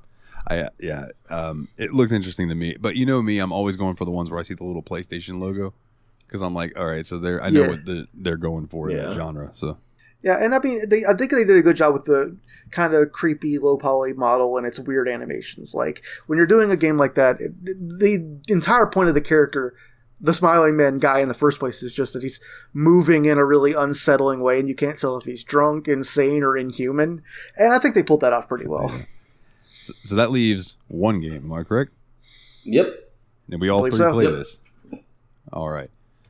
So the last one that I tossed into the proverbial hat was the Unreal remake of PT, which was a playable teaser that was released for the PlayStation 4, developed by Kojima in cohorts with Guillermo del Toro, and was a big elaborate demo for a Silent Hill game that they were working on, where the main character was going to be Norman Reedus. That didn't come to fruition, and then Death Stranding happened. So I have thoughts about this, but I'm curious as what you two thought about it first and foremost, because you're going in with no experience with the original. I'll say first that I went into it with a little bit of skepticism, just because I know that it's a recreation, but I didn't know how much of it was based on the original assets, and if it was the exact same original game loop, or if they had to take a lot of creative liberties to get it to fit for the PC. So, like, I kind of went into it not sure what to expect, even with the reputation of the original. Yeah, I'll agree with that. And it really left me wondering how much of this game was like the original PT versus how much of it was not able to be done by this recreation. I will say that I got kind of bored. I didn't get a whole lot of spooky situations. Like, I thought that the animation of the baby on the countertop was pretty good. And I thought that the part where you kind of get grabbed by your dead wife's ghost, I think is what happened there. I thought that was pretty good. And then the one scene that really was the standout to me was when you're like towards the end of the game and like all the picture frames turn into like these eyeballs that are just kind of following you around. That was my favorite thing that the game did. Other than that, like I kind of just found myself wandering around and holding my right thumbstick in, hoping that what I was looking at was going to give me credit for the thing it was supposed to give me credit for, so I could continue the gameplay loop. I thought it was an interesting concept, but I didn't think it was executed super well, and I'm hoping that's because this was the remake in the Unreal Engine and not necessarily the original PT. Because you've talked about how much PT... Like, I distinctly remember thinking, this was the game that made Dalton flip his couch. Yeah, I want to say something similar to that. Basically, that I was wandering around in circles, and thankfully, the people that made this game put a guide in the folder with it. So I actually just had that open up whenever I couldn't figure out what to do. It tell you how to get through each room. But I got to the unending corridor with the eyes, and whatever was supposed to happen, according to the guide, I didn't see happen, and so I ended up quitting out of the game. So I DNF on this one. Yeah. Pretty close to the end of the game. Mm-hmm. Like 12 out of 14, I think is what it said that was. All right. Well, so when I first loaded this up and was just in... yeah, please. Oh, can I get one more thing? I really enjoyed the radio at the start of the game. Like, listening to the radio broadcast about all the weird murders and stuff that have been going on lately. That shit was really cool. It sets a mood. And the radio provided a lot of good atmosphere throughout the whole thing. When I first loaded it up, and I saw that entranceway, and I walked through the door, and I'm in the hallway, I immediately shut the game off because, like, it just gave me PTSD. Yeah, PTSD, post PT. That was a couple weeks ago, and that was when I added it to the list.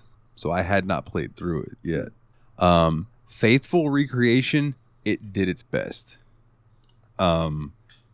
There was a lot lacking, in my opinion. I don't know if it was my game glitching out or whatever, but I never once saw Lisa, who was the woman. Huh. She did show up the way they described because, like, that part was actually really cool because the radio was like, turn around. Don't turn around. So the part where you radio whipped ass. You 10 out of 10 for the radio. The door, so you have to turn around and the bathroom door creaks open and you have to go and zoom in. Did the door just slam shut on y'all? Or did she appear? So she didn't appear there for me. She appeared when the radio told me not to turn around. Okay. See, in the original PT, when that moment happens, you zoom in that door crack, and it was also a lot darker. Or maybe I turned the brightness up. I don't remember. Like it's very, like you zoom in on that doorway, and she appears right in your face and just makes a loud noise and slams the door. Yeah, kind of like that.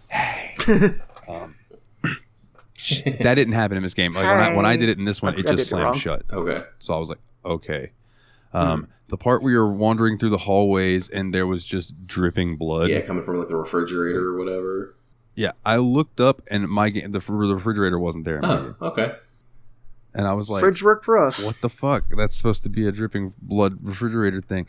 And I don't know, man. I was just going through it and I'm like, I felt like it was just missing something from the original. Yeah.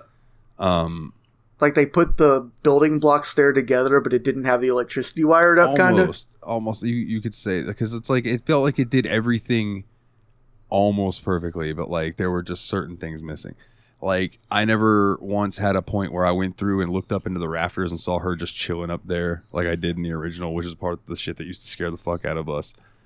No, the part that made us flip the fucking couch, I think, was the when you go into the baby in the PS4 game. I don't remember the mirror being that scratched up, so I wonder if they had issues with reflection design. And this could just be me misremembering as well. You know, I can't use the wrestler excuse of I've had a lot of chair shots to the head, but had a lot of bong rips to the head. I've had a lot of bong rips to the head. I remember you have to look down at the baby and zoom in on it, and then you look up in the mirror, and she's standing behind you. And we all freaked the fuck out. And then, like, flipped the fucking couch. And then we fixed it and we get back up. And she's just standing there. And then you look back down at the baby and you look up again and she's gone. And the door just goes... And it opens back again. And we were all like, what the fuck? But I almost ran through this as like a speed run because I wanted to get to the end because I had never seen the ending. And I could not, for the life of me, get that weird fucking shit that you have to do at the end to actually beat the demo. I could not get it to activate. Okay, so here I did what it told me. Where you found the photo pieces? You find all 6 photo pieces. I couldn't find one of them because the one that was supposed to come up on the menu wasn't there for my game. So I was just like, all right, I'm done. Yeah, I made it to that final hallway where you're supposed to like stand by the phone and stare at the door until the clock hits midnight. and then you hear a baby cry. And when you hear a baby cry, then you take 10 steps forward until you stop, until you hear a baby cry again. And then you turn and you walk to the hallway, and you turn and you see Lisa standing there. And you're supposed to walk close enough to her that you can see her, but not close enough that she can get you. And you wait till you hear a baby cry again or something like that, and she like flies at you and then disappears, and you hear a door unlock, and you can walk out the front door. And at that point in the original PT, I don't know if it did it in this game because I didn't get that far, but at that point in the original PT, the game cut to a cutscene and showed a guy walking out the front door talking about the murders and all that, and how like he had been, I think it was him that was accused of killing his wife and all this type of stuff. And then the camera pans up to the fucking dude, and he turns around, and it's Norman Reedus, and everybody was like, what? And then the screen fades in, and it said Silent Hills, and people were like, holy shit. Like, this random girl figured it out on Twitch live, and like it became a huge thing. Wow, okay. So I feel like part of it is this game didn't quite achieve what the original did, because I feel like, it's honestly, it's lacking the Kojima touch, and like it wasn't made by Kojima and Guillermo del Toro. It was trying to recreate that, which I think is going to lose some stuff in translation. And then also, on the other hand, it's also not the time when PT came out. You know what I'm saying? Like, yeah, it was an event when it came out, and everyone was working together to solve it. We didn't have a walkthrough for it, so that makes a lot of sense too. Like, it was about experimenting and trying to figure out what the hell's going on here. Incidents, because you're constantly getting attacked by Lisa because you're fucking up wrong and you're getting jump scared and things like that. So I don't know. Running through with a guy definitely made it. And people would be like reporting what they did and try to figure it out together. Yeah. Like an energy or something almost. Like, other than this recreation, PT has pretty much lost media almost. Like, PS4s that still have that installed on it go for like $1,000 on eBay. It's insane. But this recreation did a good enough job that I would say that if you were ever interested in checking out PT but didn't get a chance, you could give this a go and get a good vibe of what it was going for. You could feel like what they were, at least what the main gameplay loop looked like, at least. But man, I do have to say it's hard to recommend it, considering something broke for all three of our playthroughs and made it impossible to finish. Because now I'm thinking that whatever I was supposed to do in the eyeball, I was in the eyeball corner for like 10 minutes before I finally got out of it. Yeah, I just happened to be running through that and looked down and saw a fallen picture frame. I was looking for that the whole time. I read the guide and said there's a fallen picture frame. You need to look at it. I just saw it. Yeah. I give this like a a 6 P's out of 10 T's.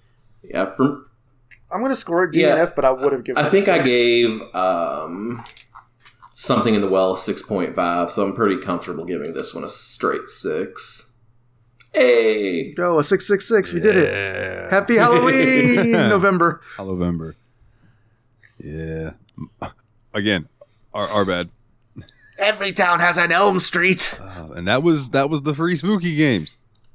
We did it. We finally did it. We did it. Yay. Fan questions, my good sir. Yep. Right? Let's dive on in. And thank you guys for being patient with us with regarding getting these episodes out. We just had so many scheduling issues between all three of us. It's one person's fault. It's all of our faults at different times. So now we will head into the fan questions. Yeah. Our first one comes in from some dude named Dalton. He said to pick 3 of these. And it is a bunch of video games, systems, and things. So we have the Nintendo 64, the Xbox, the PS3, Super Nintendo, GameCube, PS2, Atari, Xbox 360, PlayStation, Sega. I'm not sure what that's supposed to be. I'm going to say it's the Saturn or the Master System. Yeah. We have the Wii, the Nintendo DS, the Game Boy Advance, the Game Boy, the Sega Genesis, or Mega Drive, if you will, the Sega Dreamcast, PC Gaming Alliance, and Games for Windows Live. So pick 3. I need a little disambiguation as to what PC Gaming Alliance and Games for Windows Live means. Like, can I just pick one of those to be PC games, or what happened here? I'm just going to ignore those 2 completely. Yeah. Just going to go console only? Alright, I mean, I think that the very easiest option would just be to go I mean, it's probably going to be PC, NES, PlayStation 2. I think that would probably make me the happiest in the long run, especially if you count the PlayStation 2 being backwards compatible with the PS1. Yeah, if that's a cheat, that's fine. For me, I'm going the NES, the Sega Genesis, and PlayStation 2. Yeah, so the Genesis was my last cut, basically, to put PC in. Well, no, PC was my first in, actually. I'm going... Ooh, man, see, my first two were easy. PC and PS2. Yeah. Like, no problemo. The third one's hard. If I count backwards compatibility, like Willie said, then I'll cut that out. But still, that makes it very, very difficult. And it's actually like a tie between the random Sega, because I'm just going to count that as whatever Sega that isn't a Genesis or a Dreamcast. So, yeah, I guess it would be or a Dreamcast. Saturn Master System. Or... the Game Boy Advance and the DS, and it's like, if we... Game Boy Advance was also a consideration. Yeah. If you gave me 5, that probably would have made it. DS was also backwards compatible with Advance. So, it's like, if you count that, then go DS. But at the same time, I liked the hand feel of the Advance. So, I think I'm going to go PC, PS2, Game Boy Advance. Fair enough. All right. Next question comes in from Fenris. It's a blue pill, red pill question. The blue pill is you have all the bird Pokemon. The red pill is you have all the monkey/ape Pokemon. The only Pokemon that makes this difficult for me is the fact that I love the line from Mankey. Other than that, the birds are way better than all the apes. I'm going birds. Blue pill me. See, unfortunately, I was thinking about Mankey, but they also seem like they would ruin your house. Like, I do not think you could domesticate those guys. They are always pissed looking. So I think I'm also going to go with the birds, also because I could teach them HM Fly, and then they could just take me to Tokyo or whatever. Plus, that means you get Articuno, Zapdos, and Moltres. Come on. That's the other factor, is the legendary birds are really super awesome. I want to take the blue pill because I want to watch Ho-Oh shit on the stuff. Oh yeah, you get Ho-Oh and Lugia too. Good God. And Lugia, bitch. Oh, I was only thinking about the Gen 1 legendary birds. Oh, no, dog. We got like 9 generations worth of birds. Or whatever. And like, honestly, the only... I don't really like monkey Pokemon that much. Like, they're not that interesting to me. Like, the coolest one other than Primeape's line... I was going to say Chimchar. Chimchar's okay, right? Who's the one that ends up like playing... Bomb? That's a Rillaboom. That starts out from Grookey. He's pretty cool, I don't mind. Rillaboom, cool Rillaboom's cool. I actually do like... The Mega or Gigantamax Rillaboom is really cool, actually. He's got the just but then you have like huge the 3 tree of a drum set, which were really super lame. Panseer, Pansage, and whatever the other one was. That sounds like the worst kung fu movie. The 3 elemental. I'm just not a big fan of the monkeys, honestly. All right, our next one comes in from Kana. Kirby just swallowed you. Nice. What ability does he get? I was gonna add anxiety to mine, but give him an up and a down. So I was gonna say he gets terrible anxiety, but he also gets a smattering of trivia questions that will never come in handy, other than trying to win trivia games or impress people. Mine will get the inability to eat in such a way that he maintains his body weight. He'll either be fluctuating super high or fluctuating super low. Kirby, sorry, buddy, shouldn't have eaten me. I guess. Wow, Kirby has an eating problem already. It's that he eats everything. I guess maybe he'd learn how to play guitar, and it'd be fun to watch Kirby rap. Yeah. He'd be pretty good at the NES game Predator. Yeah. Speedrunner Kirby. He eats you, and the whole gamer chair pops out behind him, and he gets a set of headphones. And if he's not good at it, he just eats the NES. And the cycle. All right. Now, Team Retrogue has a set of questions. This one is for the show. It's, Willie, are you okay? Are you okay? Are you okay, Willie? I don't know what why he's asking this, but I'm assuming, yes, Willie is okay. I think I was probably sick. The Willies are all right. Making sure I was doing okay. I think I said something about... Next one from Team Retrogue is specifically for Dalton. Your old boss gets in your car and says she works for Coca-Cola now. What do you do? Oh, easy.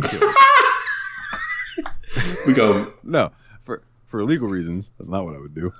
In Minecraft. I'd probably be like, word, well, our next delivery is at the bottom of the ocean, and steer off the bridge.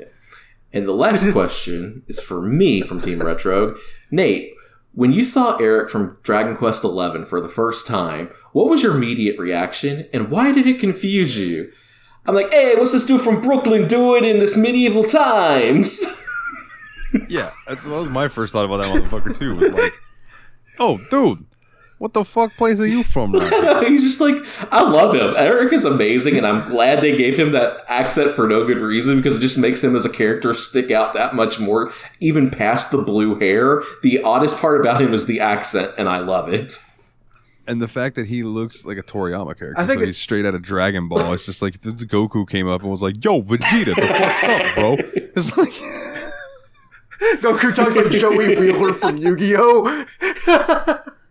Hey, you, we gotta go fight Vegeta. I think my favorite thing about Eric, too, is, like, the last main thief dude I could think of from a Dragon Quest game was Genghis from 8, who also sticks out because of his incredible accent, but it's the opposite direction entirely. Yeah, where he's super cocky. Genghis talk like this, so he's going to talk to the roof of his back of his mouth.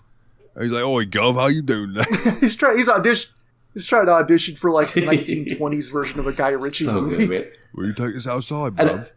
It's so funny though, because I was on my computer one day and the Steam notification popped up and it said Team Retrogue is now playing Dragon Quest XI. So I just sent him a bunch of my Dragon Quest XI emotes real fast on Steam. Yeah, on the last JRPG report, he was saying that he was thinking about starting that, and I was like, bro, it's worth it. It's long, but it's so good. I don't know how he's going to balance that in Final Fantasy XIV, but good luck to you, McLove. He's balancing those and Pokemon right now. I don't know how he's doing it. All right. Our next question comes from Adam. Get ready for me to read really fast. This is the anime challenge. You get 1 point for each one you've seen. Dragon Ball Z, Naruto. Hold on. Are we scoring it for, like, seeing as in you've watched the whole series? I'm going for at least or, like, you've seen an at least an episode of? Let's see an episode, yeah.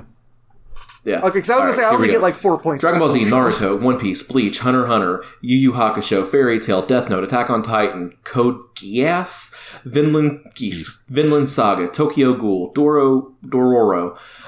Sorry about that one. Demon Slayer, Jujutsu Kaisen, My Hero Academia, Black Clover, Haikyuu, Blue Lock, Spy Family, Chainsaw Man, The Seven Deadly Sins, Toradora, Bunghole Stray Dogs. I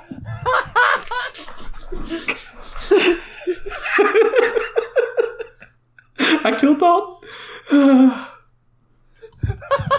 Yeah, Dalton's gone. I don't even see him. I saw his microphone get wiggled for a moment. That's all I see. I was not expecting that. I'm sorry. They made a choice really quick. He looked at that word and was like, I don't speak Japanese. What can I do that's funny here? And honestly got closer than he probably would have if he tried to pronounce it. Katekyo Hitman Reborn, Soul Eater, One Punch Man, Konosuba, Kill la Kill, Cowboy Bebop, Samurai Champloo, Rurouni Kenshin, Slam Dunk, Ranking of King, Dr. Stone, Blue Exorcist, Inuyasha, Sailor Moon, Noragami, Trigun, Inuzuma 11, Akame ga Kill, Seraph of the End, Assassination Classroom, High School DD, and Gintama. I just don't say X's when I read anime. We discussed High School DD or I think it's DD or whatever it is last time, and I already forgot the answer. I remember we looked it up because it's just like I think it was DD. It was DD. There's a bunch of big T's. That's right. It was. Yeah. All right. So nice. I got 15 that I've seen at least one episode of, but only like 4 that I've seen the whole show of. There's quite a few on here that I really want to try out soon, including I really want to check out Jujutsu Kaisen, Spy Family, Chainsaw Man, get back on top of One Punch Man, and let's see, I don't. Paul said good things about Assassination Classroom, and it's not on here, but I want to watch Keep Your Hands Off Eizouken. Very quickly, I've seen Dragon Ball Z, Naruto, One Piece, and these are all just at least an episode. Yu Yu Hakusho, Attack on Titan, Code Geass, Demon Slayer, reading through these very quickly. One Punch Man, Konosuba, love that fucking show. I've actually talked about that recently. Konosuba, I do want to check that one out it's too. So fun. Yeah. I've seen a little bit of Kill la Kill. Cowboy Bebop, Samurai Champloo. I remember those from Toonami back in the day. I've seen a bit of Rurouni Kenshin. I've seen a bit of Blue Exorcist because of my buddy Todd. Inuyasha, Sailor Moon again, and Trigun, all animation. They were on. Always on TV. Yeah, Toonami. And High School DxD, I just started watching, or DD. I started watching that, and I've heard good things about Sarah for the End. I can. Yeah. I was say I can only say 4 that I think I've seen, so I think my score is 4. I think it's Dragon Ball Z, Sailor Moon, Trigun, and Cowboy Bebop. Sounds right. I've definitely seen all of Dragon Ball Z through the Cell Saga. I've seen like an episode each of like Naruto, One Piece. I haven't seen One Piece actually. Bleach, I've seen like a couple episodes and really disliked it. Hunter x Hunter, I've basically seen all of it in random order of the newer version of it. Watched all of Yu Yu Hakusho that's coming out. Loved that show. Watched all of Death Note. Yu Yu Hakusho is amazing. I've seen like the first half of the first season of Attack on Titan. I did kind of like it, but I didn't keep with it for no obvious reason. I've seen the first few episodes of My Hero Academia, saying I liked it but didn't continue for some reason. A few random episodes of Soul Eater. Really love the way the sun and the moon are drawn in that. They're just really cool looking. So the first season of One Punch Man, very funny. Highly recommend. If you want to see a funny anime, that's a good one. All of Cowboy Bebop. A few random episodes of Samurai Champloo, which I'm surprised I didn't just watch all the way through because it's the same people. Random episodes of Inuyasha. Probably all of the however much Sailor Moon was in syndication when we were kids, because I'm pretty sure it was like an early morning show and we watched it all the time. A random episode or two of Trigun. That's it. Quick shout out to a really old anime that doesn't quite hold up, but I love it for nostalgia reasons. Speed Racer. Yeah. I mean, Speed Racer holds up in some ways, actually. It has some really cool drawings in it. Like that big zoom around thing it does. Spin around the car. That's really kind of building on that question from Fenris. Concerning anime, what was your first? Speed Racer. I mean, it is very likely that me and Nate either saw Sailor Moon, Samurai Pizza Cats, or... I think it was either Sailor Moon or Samurai Pizza Cats. I think Dragon Ball was a little bit later for us than those two. But those would have been the first ones we recognized as anime as opposed to stuff. So it just depends on whichever one came on first in the morning that we happened to stay up and watch first. It was either Samurai Pizza Cats or Sailor Moon. Yeah. See, my dad grew up watching Speed Racer, so he really liked it. So he had some old VHSs where he had taped it. So like that was my first experience with anime. Although I did not realize it was anime at the time. I just thought it was a cartoon. Yeah. All right. The first anime that I can remember watching, Toonami, Trinity Blood. Okay. Vampires Against the Catholic Church. For some reason, one of the first ones I remember seeing on like Toonami was Robotech, but I only remember seeing it really randomly. That was like the weird thing where they put Macross together with a couple other shows and kind of like combined them into one. I remember Macross, yeah. Nice. All right, and to round out our anime questions, another one from Fenris. If you could have any animal from the anime world, excluding Pokemon because that's too easy, what would you pick? I have the waiting answer. Okay, I debated on a few for this one, and I'm not super familiar with this character, so they might be a total shit that sucks, but it's super cute. I want a little Hamtaro. Yay! I like that. As far as I know, Hamtaro is a friendly little dude that Give me is very Hamtaro. cooperative. I wish Gudetama was a fucking anime. I'd just say him because he was cool. But... Oh my god, yeah, the egg guy from Sanrio. I thought about being a dickhead and making a, what's that anime called? Full Metal Alchemist reference, but I decided not to. Oh no! Favorite animal's the dog. Fucked up. I love when you share, like, so anyone will share a Full Metal Alchemist meme, and it's like, those who get it. Like, some people will be like, oh, that's wholesome, and people are like, no, the fuck it's not. This meme I scored 4 on that anime challenge, and I get that reference. Yeah.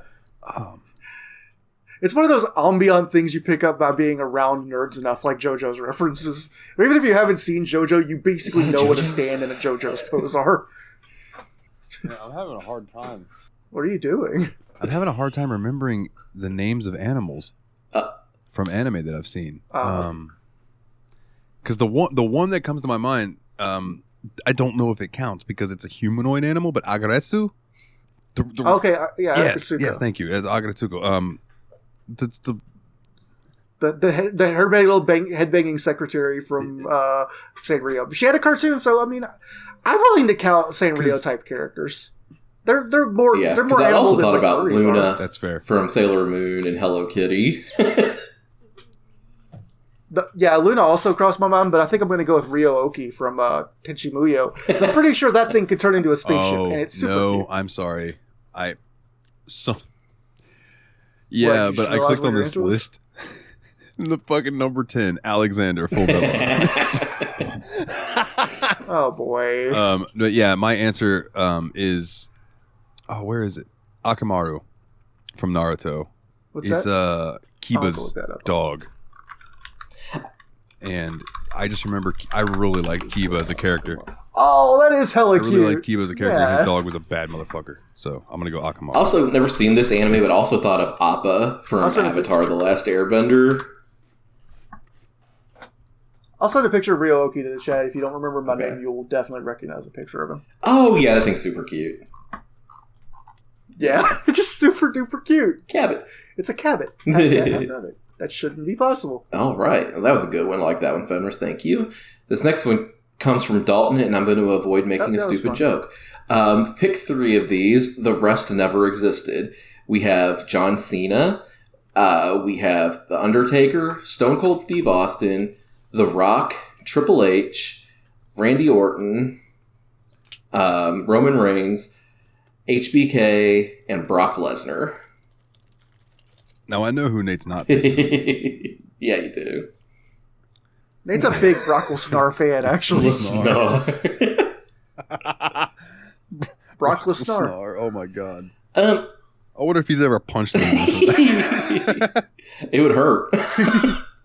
Yeah, fuck yeah, it would. Yeah, I would not like to be punched by a So I feel like former we've heavyweight MMA answered champion. something similar to this before. Even a dead one. But I think my answer...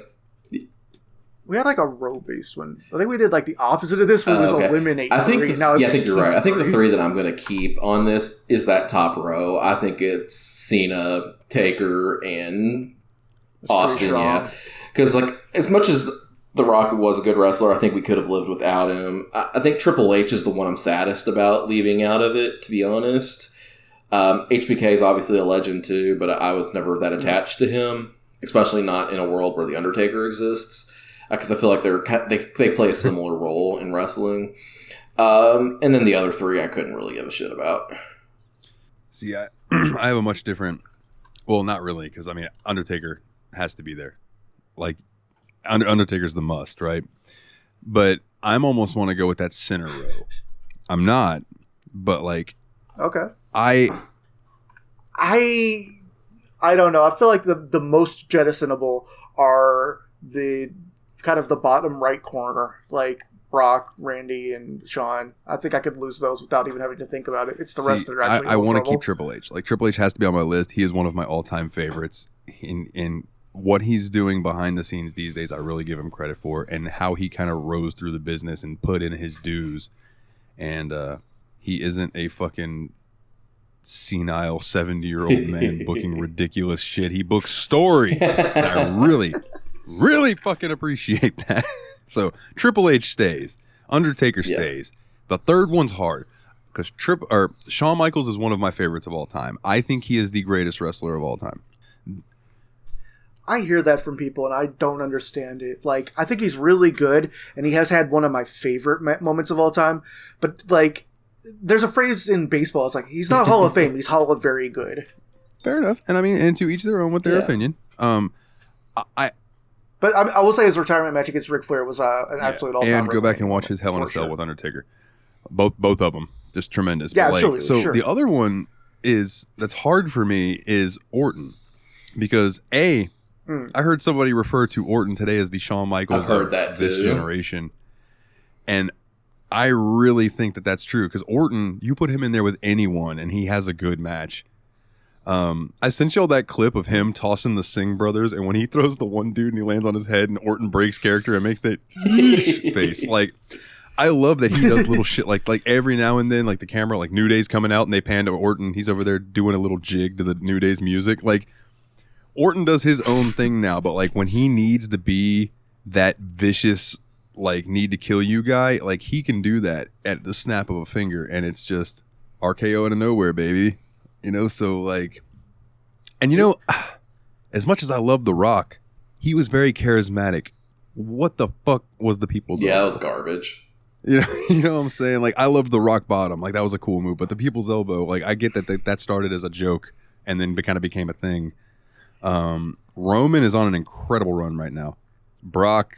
The thing with the Rock Bottom, though, in the People's Elbow, it's kind of like Hulk Hogan's big boot and leg drop, where it's like, the big boot's the one that knocks you out. The other one's just setting up the pin, kind of. And that's the thing about The Rock to me, is like, don't get me wrong, he's way better, and I like him a lot more than this other wrestler that we're comparing him to, but he was the Hulk Hogan of that time frame.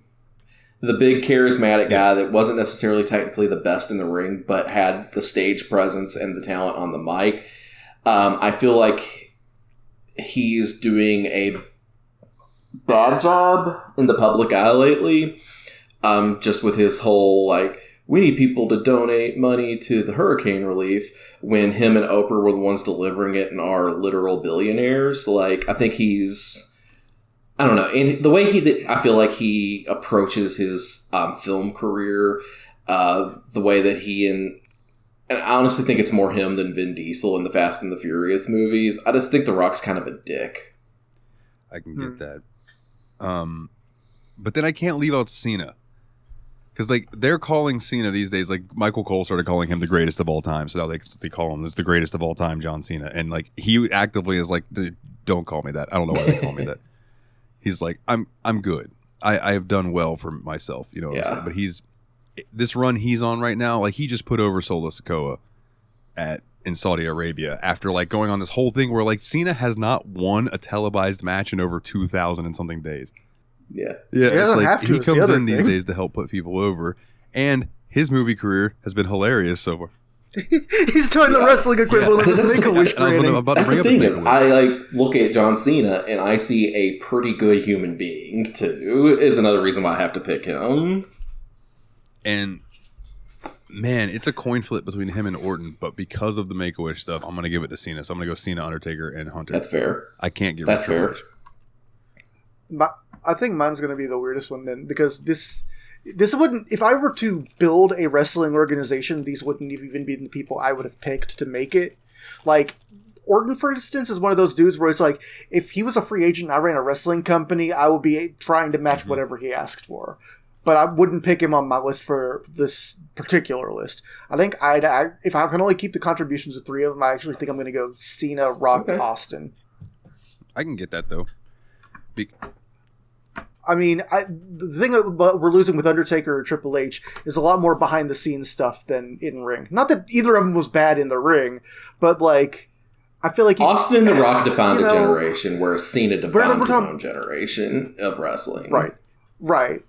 Yeah, I feel like it's hard to argue against those, even if it is also hard to cut Undertaker. And it's almost Triple like H. Taker and Triple H, and even I'll throw like Michaels in there for that, were like the pillars that set up the stage for Austin and Rock to stand on to really become what they became. You know what I mean? Because it's like, while they're off doing their thing, well, other things still need to happen on the show.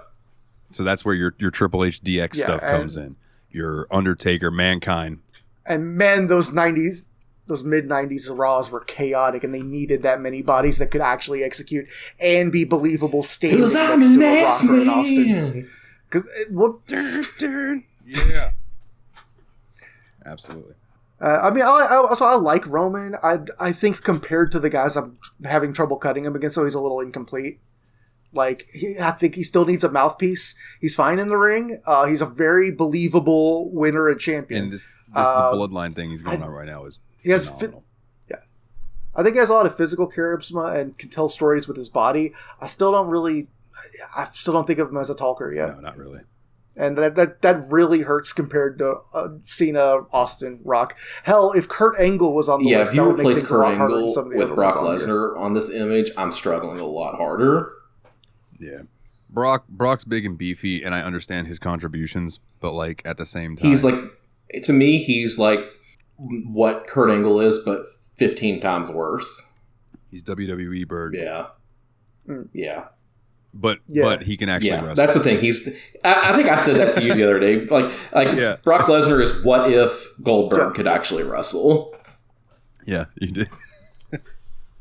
Yeah, the thing is, his wrestling matches are really good. He's a suplex machine, and I love those. It's just, I don't really want to see him because he just kind of pisses me off in a way that's hard for me to explain. He just comes off as a turbo douche, and not even a way that I want to cheer against him. And he was a big deal, but he became a fucking phenomenon during that match with John Cena, where he was just like, Suplex City, bitch!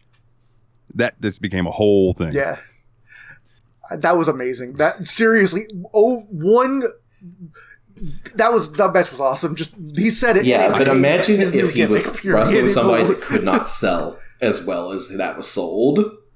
Imagine if it was Khali instead of Cena. Dude, Cena has come out recently and said that he specifically told Brock that match needed to go that way because the match that Brock had before that was beating Undertaker's streak. And Cena said, if I go out there and have an even match with you after you beat Undertaker's streak, then that is wasted. And we are not going to waste the Undertaker streak. So we are going to go out there. You're going to suplex me out of my shoes. And Brock's like, all right. Yeah. It's like Cena. I just have so much respect for Cena, TBH.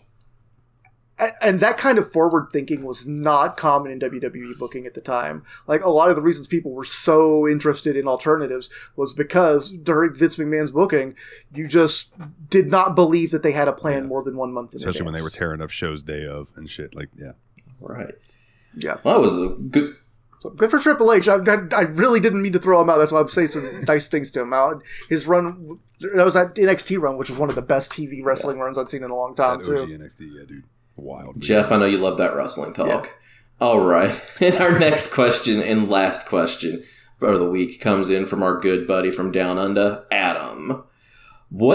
Adam. Who visited us just before the show to give us a little pep talk and talk to us about, Like a Dragon Ishin, I think. Yeah, so check out his podcast because he did an episode about the Five Nights at Freddy movie. I listened to that today, and it was really good. I'd recommend checking that out. Revival and Extinction. I can't talk. I like that you did the TikTok girl voice and try to pronunciate it. My husband. This episode's gone longer than I thought it was, but I'm not complaining, but I'm just saying I'm running out of mouth juice. That's called saliva, but continue. I hate myself. No, I get it. I get it. I know what you mean by mouth juice. Big letters. SITW, mouth juice. No one will know what this shirt means. All right, Adam. What is a franchise you would like to see get a new game to it?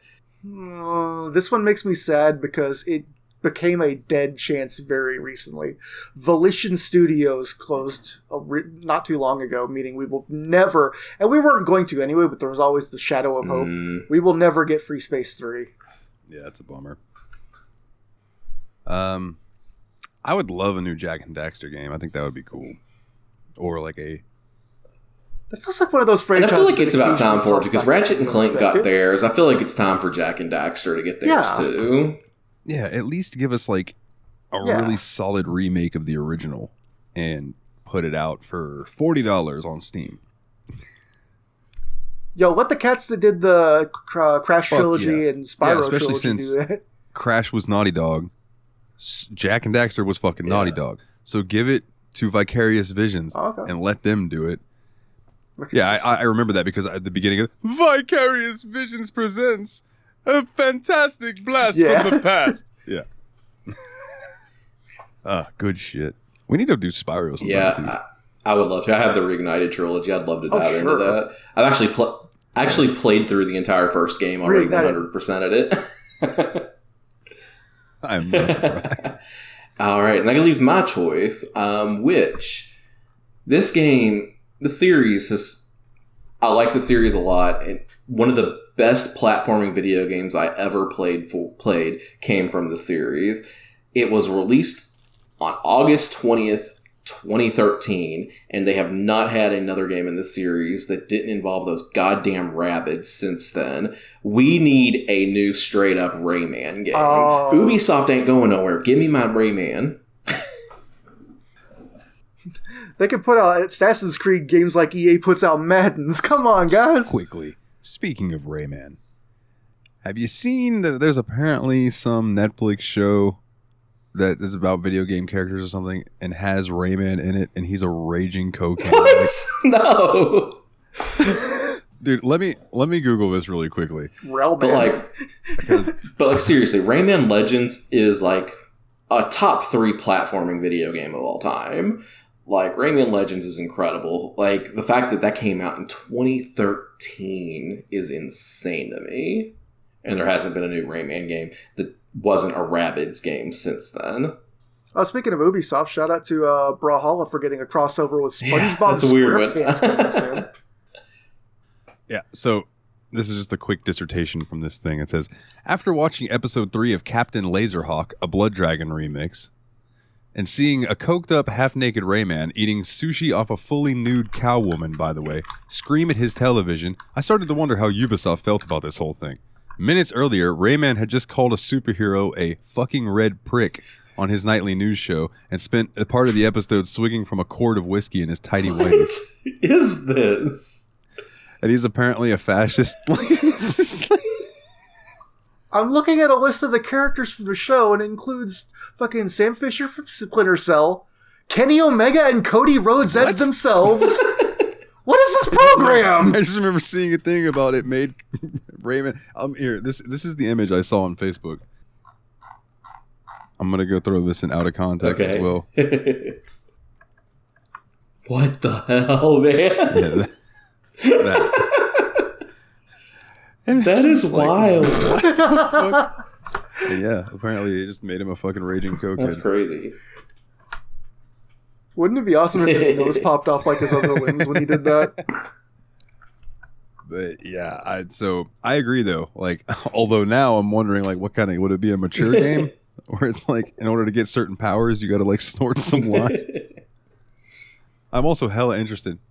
Oh, this is from the showrunner of Castlevania. I'm gonna click the Captain Laserhawk link itself, because a Blood Dragon remix makes me think of Far Cry 3 Blood Dragon. It is based on Blood really? Dragon, yeah. So it's quote based on the vibe of Far Cry 3 Blood Dragon. So they were just like, let's just take Ubisoft properties and make a weird show out of it. That's wild. Yep. I did not know Ubisoft film and television. Ubisoft's just everywhere, man. Apparently so. Yeah, this show looks. Well, I'm gonna have to look into this show. This show looks. Report back on the next episode. Yeah, I'm actually kind of interested. Yeah. All right. Sure. Is that was the final? We made it.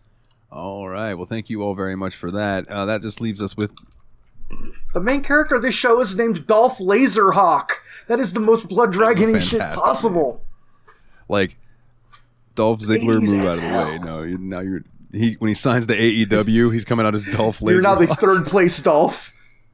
Dolph Laserhawk. Oh man. So.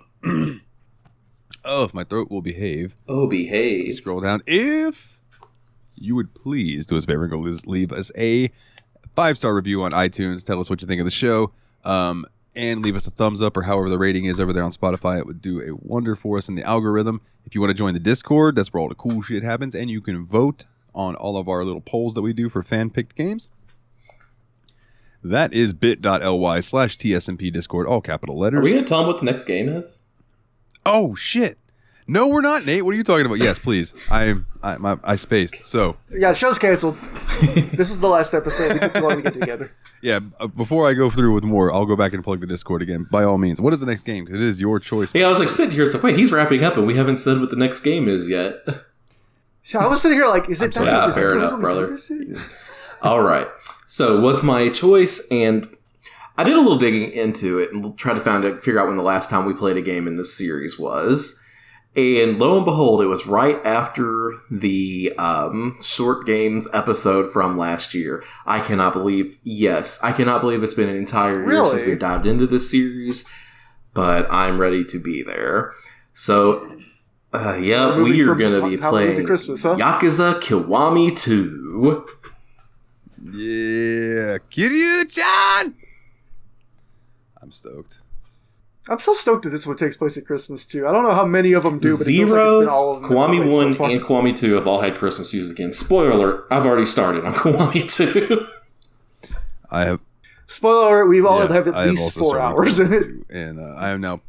None of us is not outside of 2 chapters. Patiently waiting for Willie to catch up so he can freak out like the way I freaked out earlier today. Yeah, Dalton apparently saw something really cool right as we were getting into the recording, so I need to wait for Chapter 5 to occur. You're going to pop. I asked, it was fun. But I don't want to leave funny, Sultan, when Adam buddy. was in the chat before you had popped in, I was like, dude, this is blank. I can't believe it's blank. And he's like, yeah. And I'm like, you don't know who it is, do you? Fair enough. But I was like, well, did you get this far? So I explained to him who it was. And he was like, oh, okay. But I could tell he didn't care. But that's okay, because, I'm just a nerd. And life is a nightmare. But anyway, yeah. Yakuza Kiwami 2, I'm stoked. I was having a conversation with Nate earlier today where it's like, and I want to go ahead and say this on air too. Until I get my firm schedule, my days off are kind of like jumbled around. Like right now, they're Sundays and Mondays. But when I'm training with the next person who has a Walmart instead of a Publix, I don't know when my days off are going to be. So we'll kind of have to move around. But once I get my own thing going, it'll be more set in stone. But what I'm getting at is sometimes when I make decisions on what I'm picking, I base it on what I want to play as combined with how many eyes is this going to bring in? Or I guess ears. Because, we were pulling in ad revenue.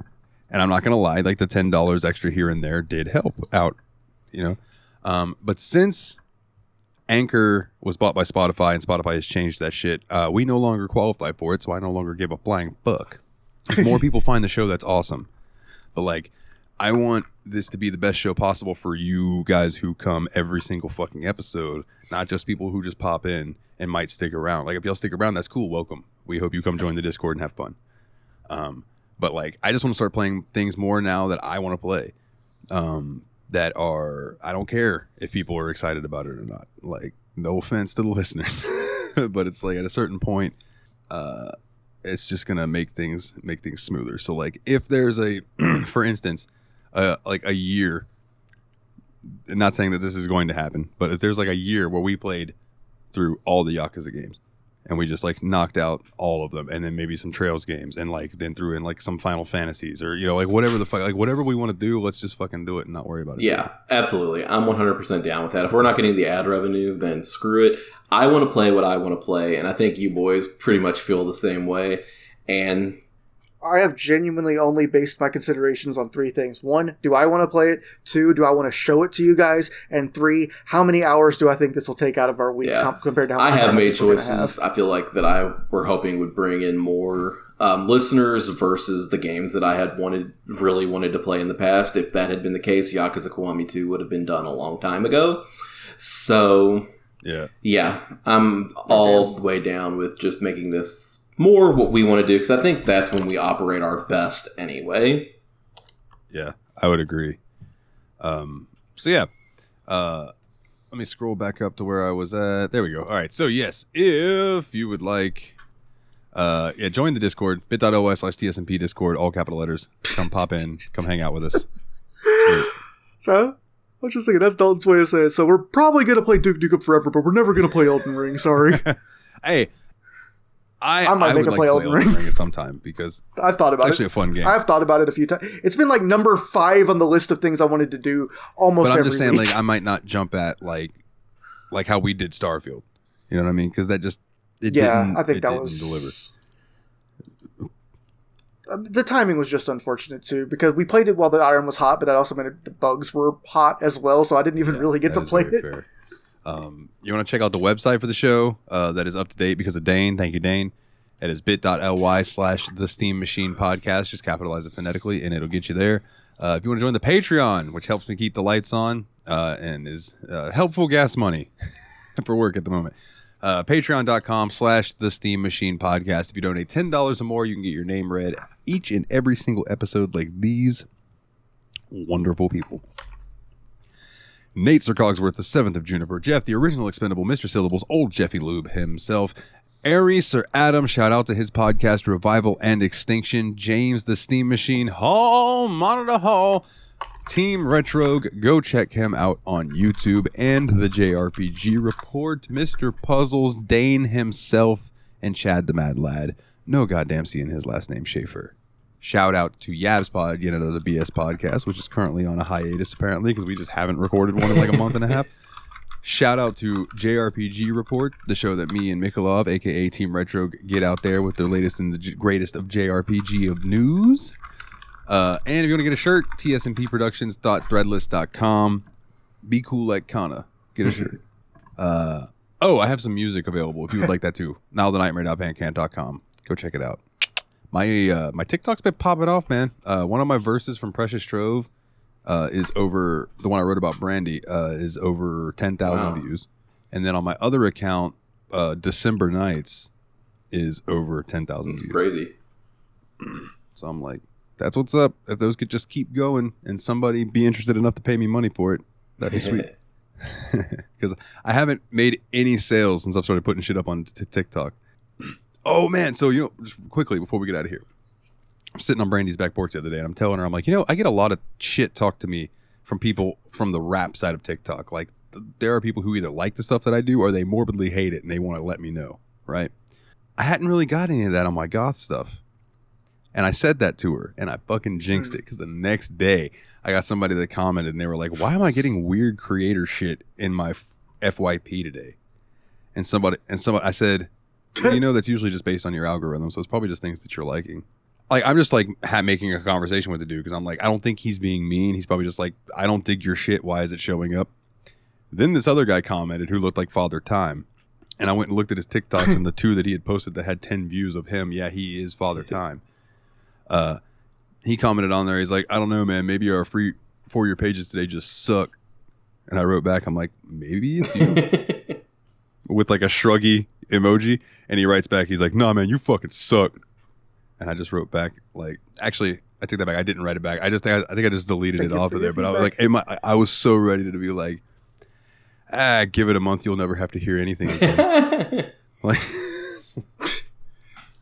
dude, if your rock and roll music pisses off old people, that means you're doing it right. Crank it to 11. So anyway, until the next time we do an episode, which I think is 2 weeks. We'll figure it out. It'll come out when it comes out. We'll figure it out. Yeah, it'll be done when it's done. And then we'll get back into a regular swing of it eventually. Yeah, we're all kind of working through some stuff. We'll be back with some Yakuza Kiwami 2, back with some Kiryu, and Kiryu is the best. On that note, do us a favor. Wrong show. I don't have to tell you guys to get back out there and level up. Take it easy.